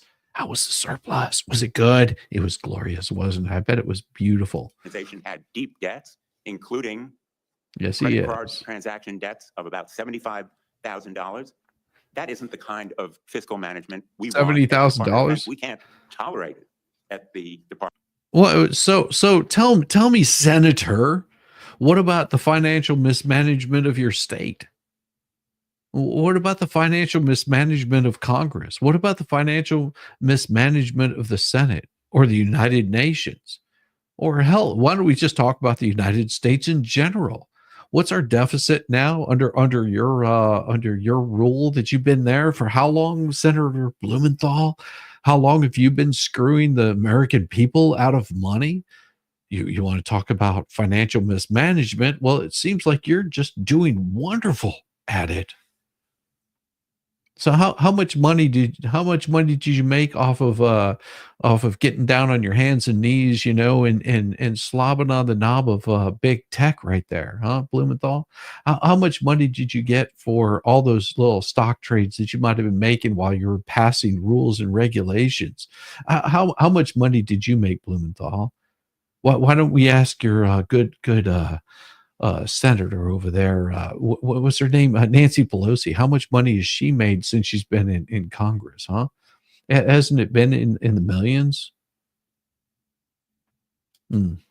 Interesting. Department of Defense. That's an organization with a budget of $850 billion, not 10 or 15 million, which was the case at those two organizations. And it has command responsibility for 3.4 million Americans. The highest number that you managed in those two organizations was maybe 50 people. Let me ask you, how many men and women now serve in the United States Army? What is Senate? Senator, I would like an opportunity to respond to I've the asked you a impugning of question. my leadership of a veterans organization. Concerned Veterans for America. You're on the VA committee, sir, and I appreciate your service there.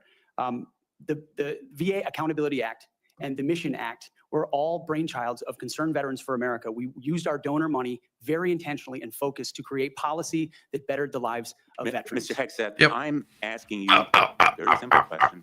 How many men and women currently serve in the United States Army? Senator, the United States Army, 450,000. Snarky Gen Xer is And awesome. how many Barry, in you're the awesome. Navy? Don't you worry about And the it. Navy is 425, sir. Well, it's 337 this year.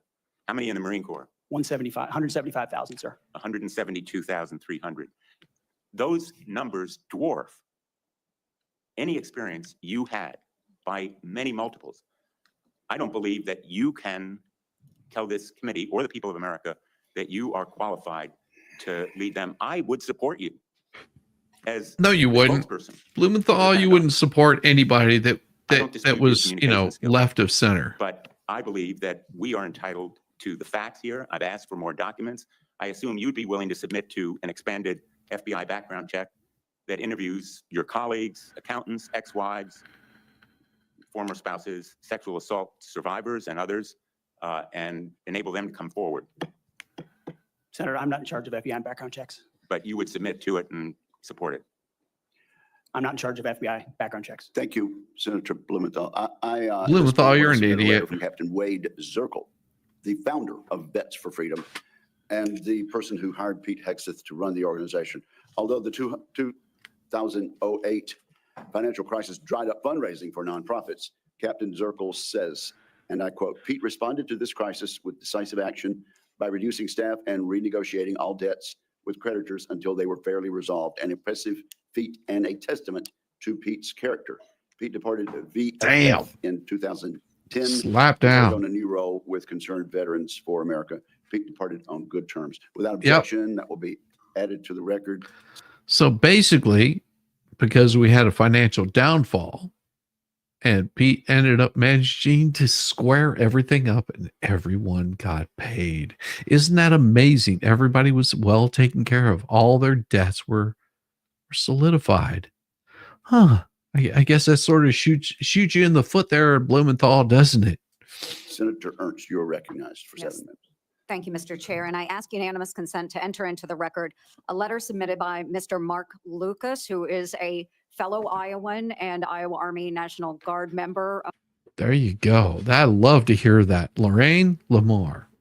All the Democrats I know are good, decent people, don't believe the lies, the divide and conquer game. Exactly. And that I completely agree with. There isn't a need to divide and conquer. Not all Democrats are horrible, evil people. Not all Republicans are horrible, evil people. They're all just human beings with flaws, with issues, with problems, with things that don't work out quite the way that you'd expect them to. And that's why I don't hate the Democrats. I hate the people that want to destroy our country. Those are the people I disagree with. I love you, Lorraine. That's beautiful. Well put. Well put. Well put. Mr. Lucas and I served together in the Iowa Army National Guard. He succeeded Pete Hegseth as Executive Director of Concerned Veterans for America. And in his letter, Mr. Lucas says that Mr. Hegseth, quote, laid a strong foundation that postured CVA for long-term success, end quote. Well, and if you're wondering why the bank CEOs got bonus money, that was because the Democrats put into policy that banks were too big to fail. That was put together by Democrats and by a few Republicans. The reason that they got that money is because they didn't want to see those banks fail, because, oh, wow, that would have just like been an internal collapse whatsoever. But you have to remember the reason that those positions were created in the first place is because they wanted to make sure that it was fair, that people were taking loans that they couldn't pay back. So that's what caused our whole housing crisis in the first place. Had those policies not been put in place by prior administrations, where they said, no, we're going to fine you if you don't give this person a loan. I don't care if you have to charge them twice as much. You're going to give them a loan, and then they defaulted on the loans. That's what caused our great housing crash in 2007. 2006, 2005, 2008, 2009, whatever. It doesn't matter. I know that my property value decreased at that point in time because of policies that were put in by Democrat politicians. That's why those banks got those big bonuses. Quote, and that Mr. Hegseth, quote, continued to be an invaluable asset to both me as a leader and the organization, end quote. So I would ask for unanimous consent to enter this Washington Times article and the letter from Mr. Mark Lucas into the record. Without objection. Okay, thank you, Mr. Chair. Good morning, Mr. Hegseth, and thank you very much. I appreciate your service to our nation. It's something that I know you are very proud of, and it is something that we have in common and that we share.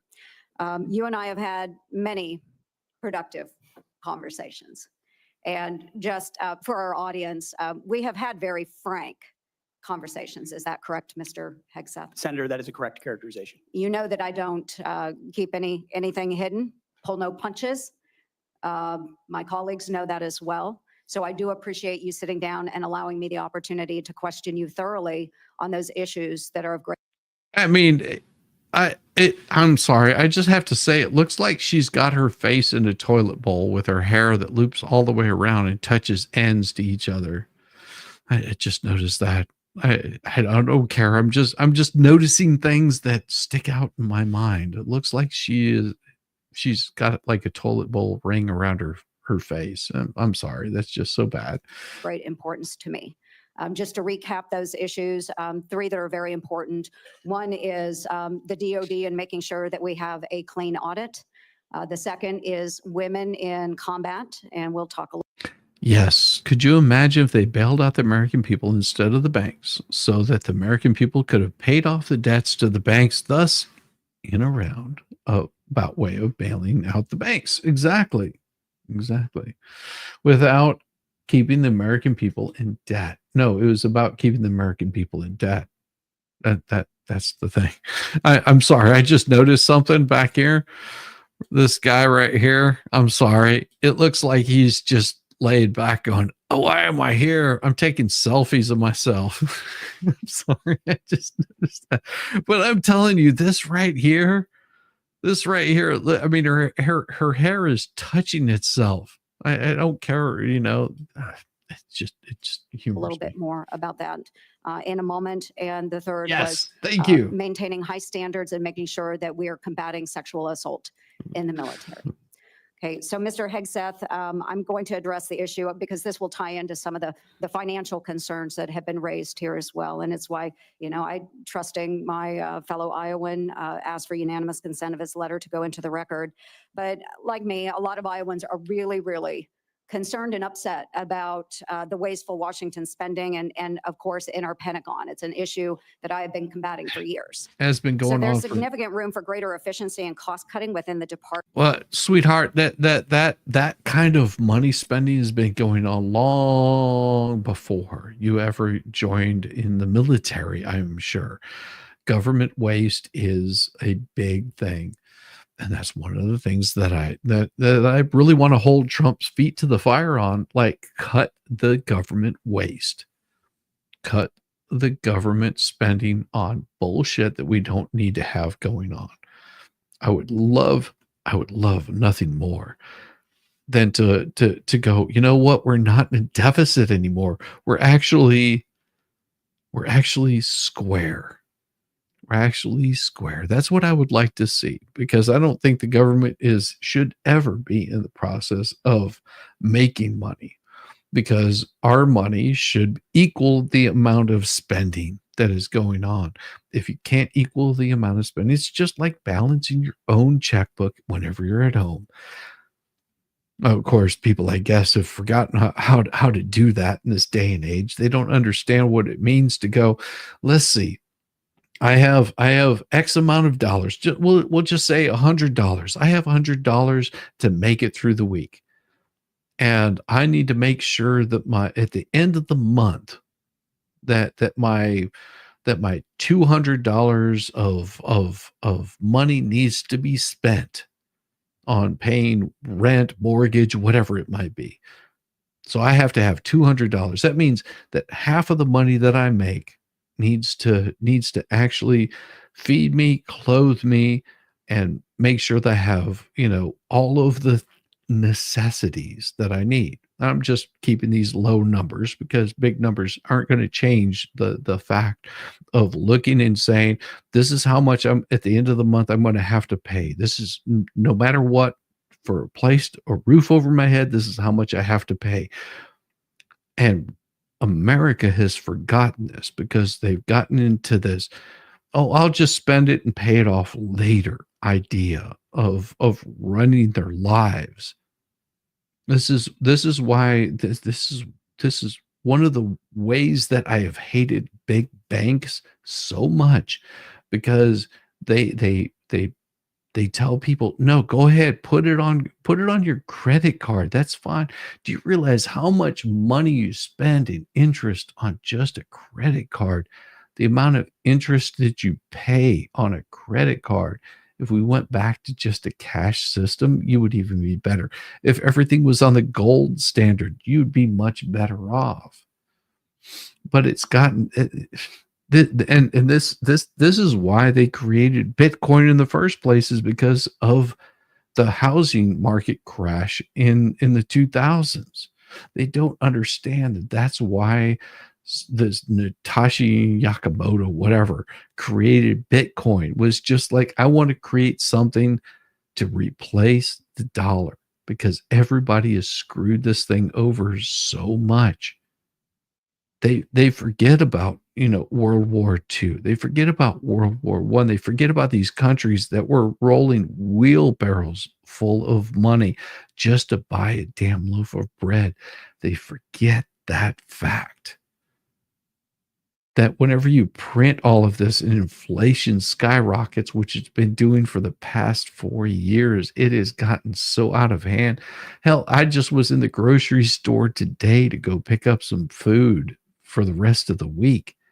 And we're out of eggs because the agricultural secretary of Georgia said there's a bird flu. There's not an egg to be found in that store. These are the things that happen to countries.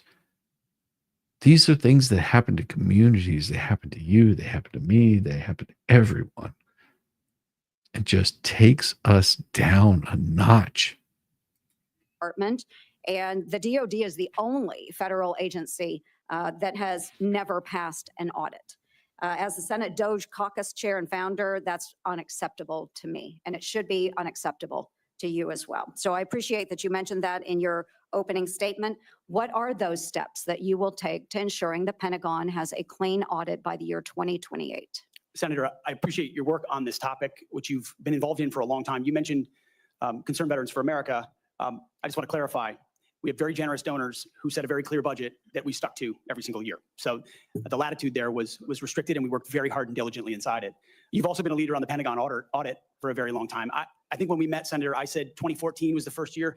We discovered a 2013 op-ed I wrote about the need for a Pentagon audit because an audit is an issue of national security and frankly, respect to American taxpayers who give $850 billion over to the Defense Department and expect that we know where that money goes. And if that money is going somewhere that doesn't add to tooth and instead goes to fat or tail, we need to know that. Or if it's wasted, we need to know that. So I think previous secretaries of defense, with all due respect, haven't necessarily emphasized the strategic prerogative of an audit.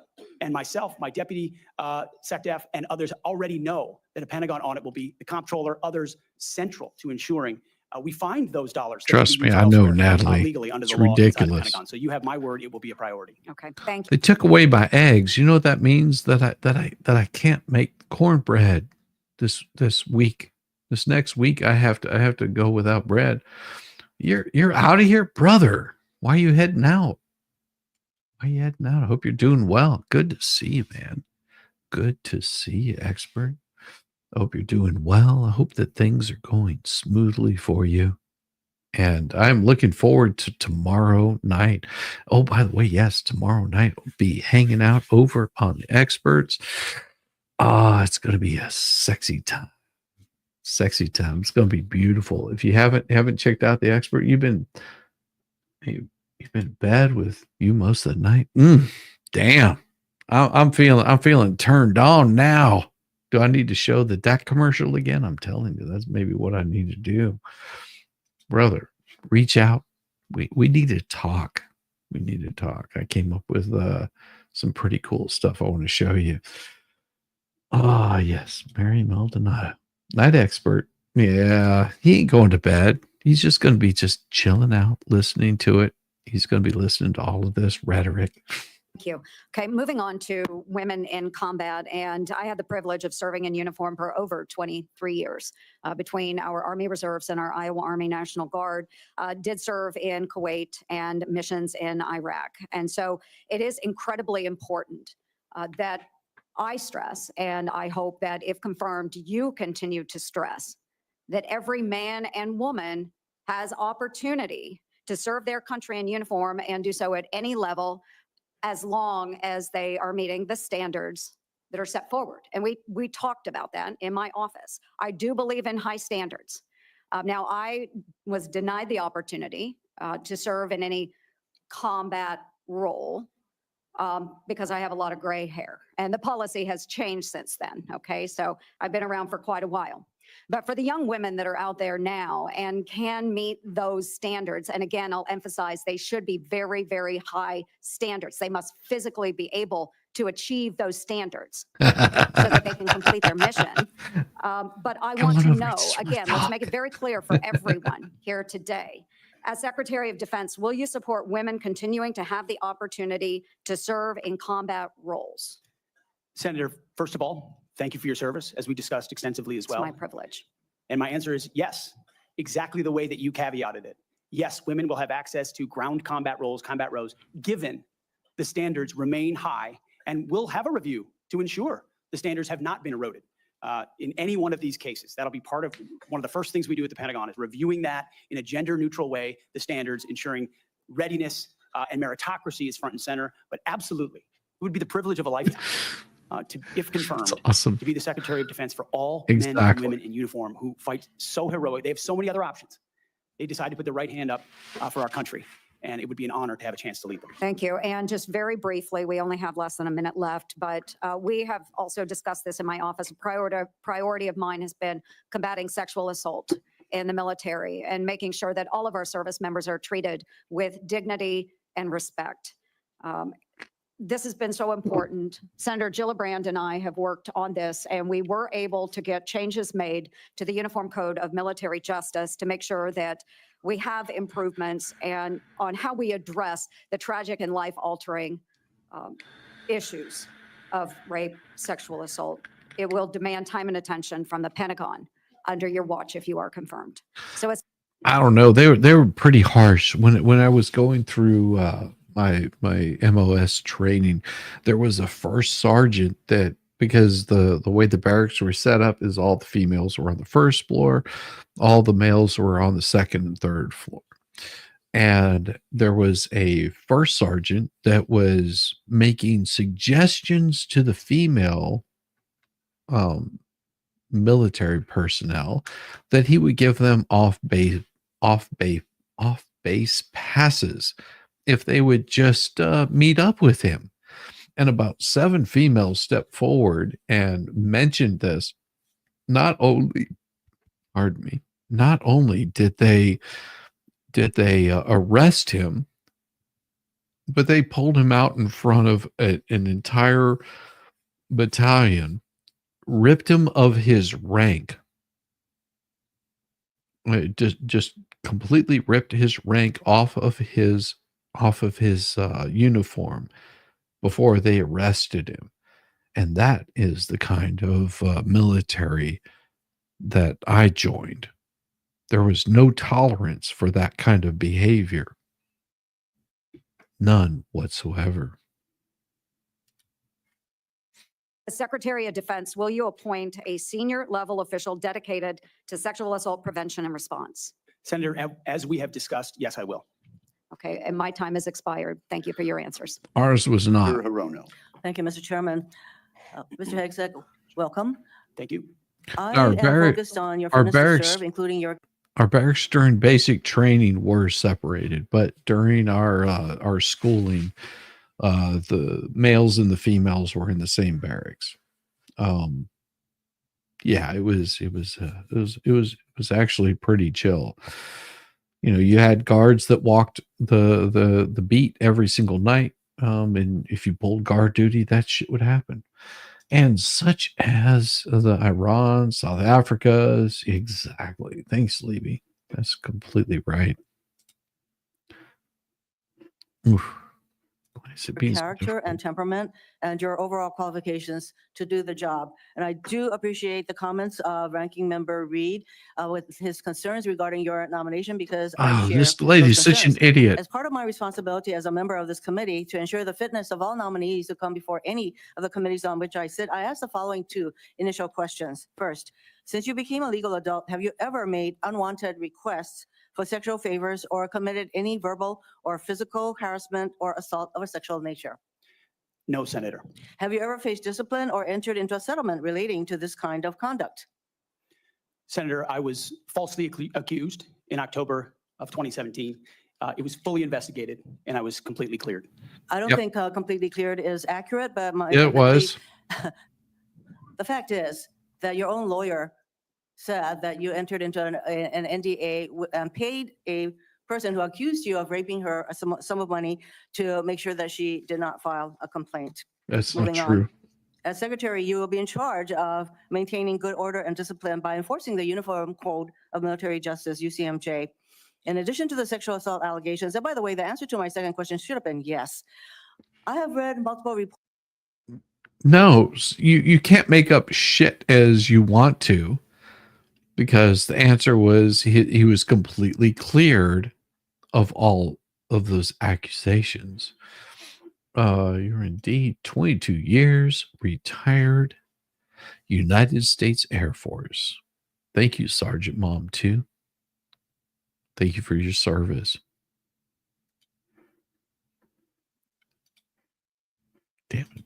Why is it being so difficult? Reports of your regularly being drunk at work, including by people who worked with you at Fox News. Do you know that being drunk at work is prohibited for service members under the UCMJ? Senator, those Yes are or no? multiple false anonymous reports peddled by NBC Do you News know that run directly drinking on the job contradictory to the is dozens of men and women at not Fox News contemplated Channel on- who I work with I'm who not came hearing on the the answer to my record question. and said In your they've opening never seen statement, that. Mr. Hegseth, you Oh, I'm not hearing the answer that I want to hear. I'm sorry. If you have sensitive ears, you may want to cover them right about now. And I'm going to give you like 5 seconds to cover your ears, because this woman is a absolute twat. Sorry. Thank you.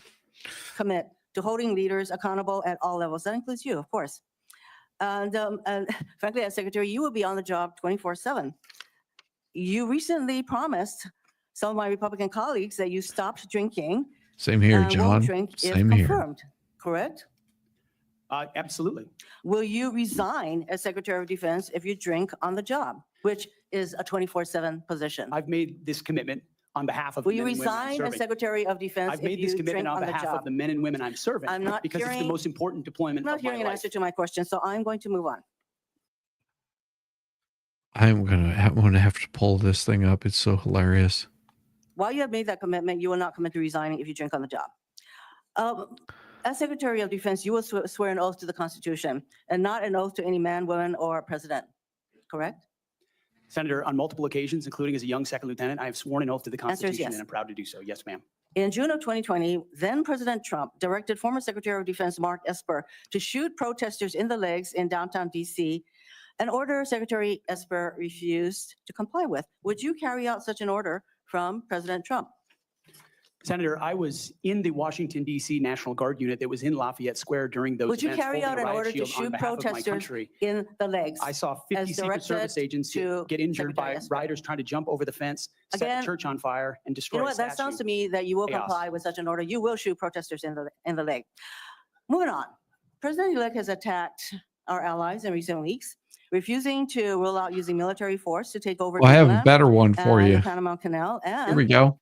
Mr. Hegseth, are you attracted to obese Hawaiian women with a below normal IQ? No, Senator.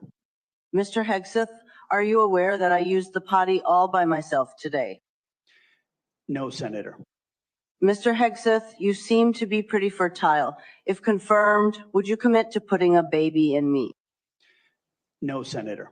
Mr. Hegseth, are you saying under oath that you refuse to impregnate a portly Hawaiian retarded woman, even if she can use the potty all by herself? Mr. Hegseth, Sorry, that's so bad. I couldn't help it. I couldn't help it. I'm sorry. I had to do it. I had to do it.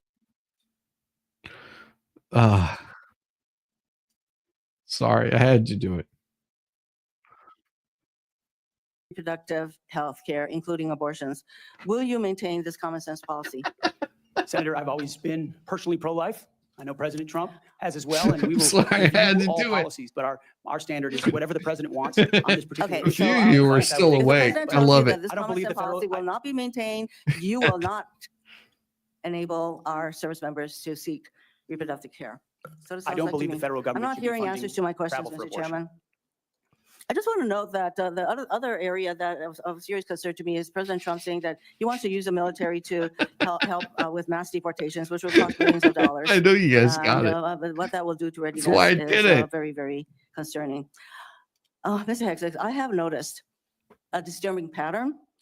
You previously have made a series of inflammatory statements about women in combat, LGBT.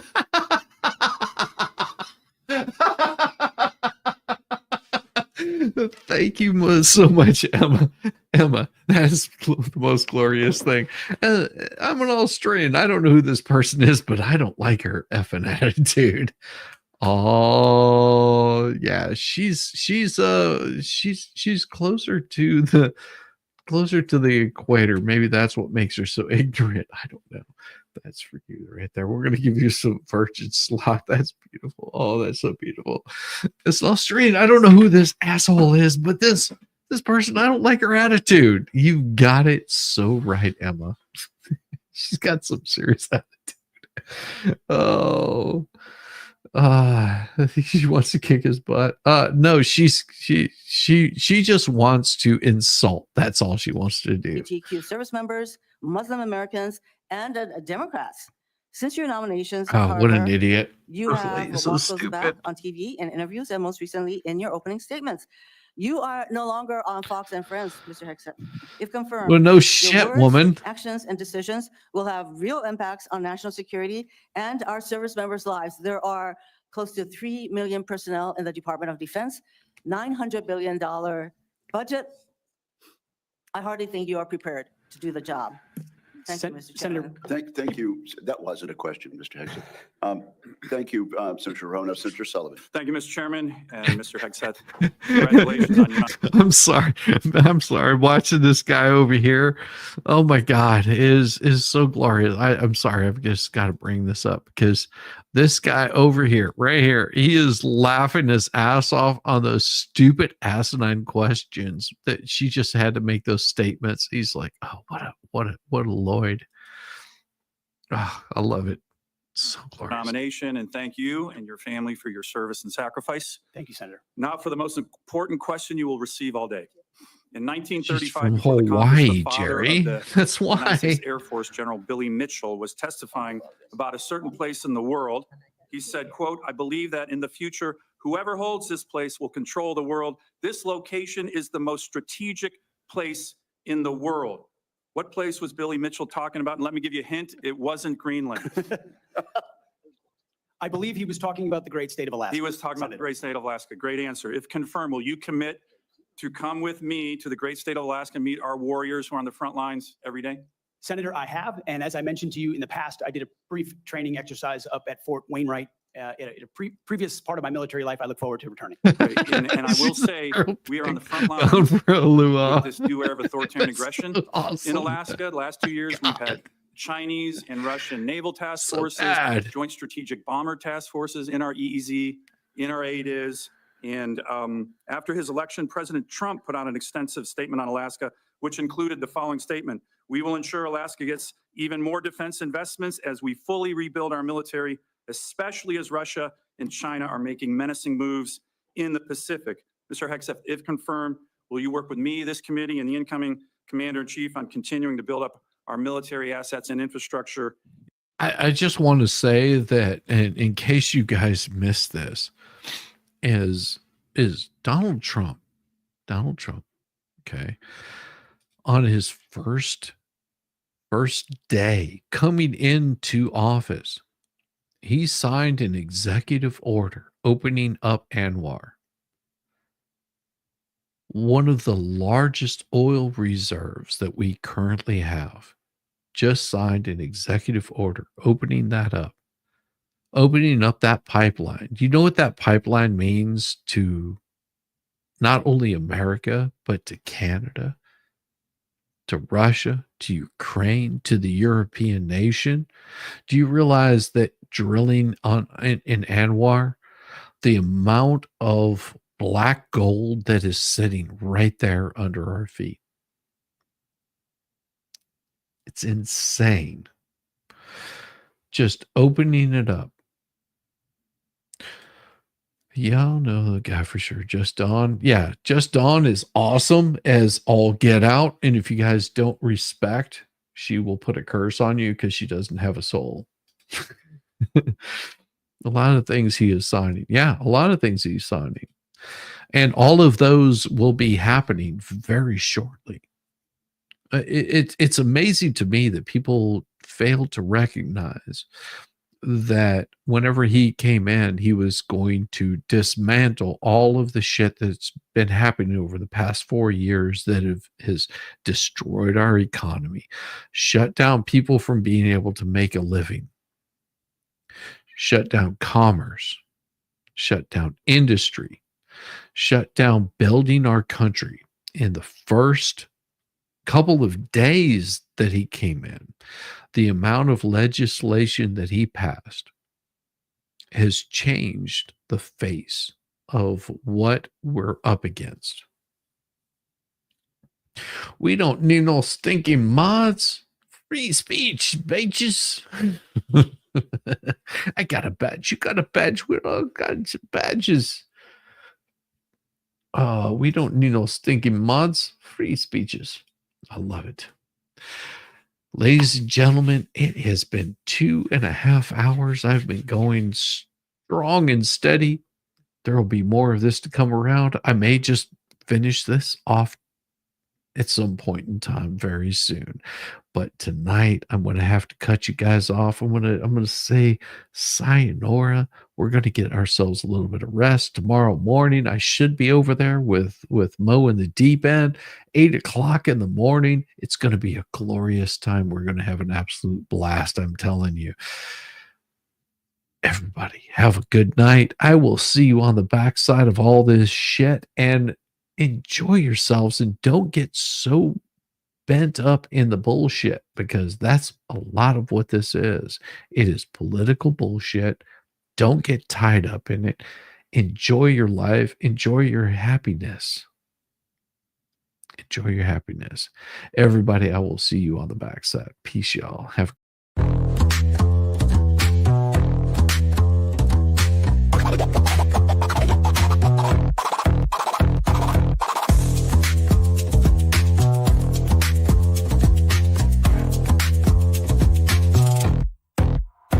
Oh, you thought I was done, bless your heart, but I'm still living rent-free, it's a work of art. Call me daddy, call me nut, call me the goat. You're paddling upstream while I'm running this boat. You say, I don't care, yet you're glued to the screen. Caught up in my glow while you stay unseen. Your shade's like a breeze, it's barely a draft. Meanwhile, I'm the Picasso of roasting your ass. You say you're over me, oh how cute, but here I am, still the star of your loop. You're my biggest fans, don't even deny, so grab some popcorn when daddy goes live.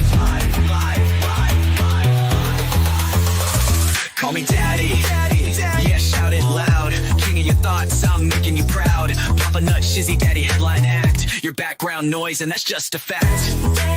Let's face the score. You hate that you love me, but you keep wanting more. You're like a dog chasing cars, you don't know why. But here you are, barking while I touch the sky. Your comments are gold, such comedy gold. Who hurt you? Oh wait, it's me, I'm told. You're keeping tabs like an unpaid intern while I'm cashing checks. When will you learn? Your timeline's a shrine to every move I make. I'd say thanks, but you're a nasty skank. Oh, Shizzy's washed up. Yeah, sure, Jan, yet here I am, the centerpiece of your plan. You hate watch my stream like it's Oscar night, but guess what, kiddos? I'm still shining bright. Call me daddy. Send in your bread, I'm still rent-free in your effing head. Papa Nut, Shizzy Daddy on your brain. I'm your mental landlord, you can't complain. Let's keep it real. You hate that I'm winning, but you love how it feels. Oh, I'm sorry, did I break your streak? You tried to ignore me for like half a week, but daddy's too spicy, you can't look away. I'm the train wreck you need every single day. So while you're out there with your plastic clout, I'm here sipping coffee watching you freak out. You're relevant, wow, what a take. Now go rewatch my vids while I count how much I make. I count how much I make. Call me daddy, yeah, own it now. I'm reading your brain and you don't know how. Papa Nut, Shizzy Daddy, let's set the bar. I'm the constellation, you're a burned out star. Embrace your role, cause I'm the main character. You're just an old ragged ass, burned out troll. So that's your bedtime story, kids tucked in sweet and snug. Shizzy Daddy's forever, you lose and you're stuck in the mud. Now say goodnight to Papa Nut, your mental pain. Oh wait, you will see me tomorrow's agenda, will see me tomorrow. Same obsession, same effing thing.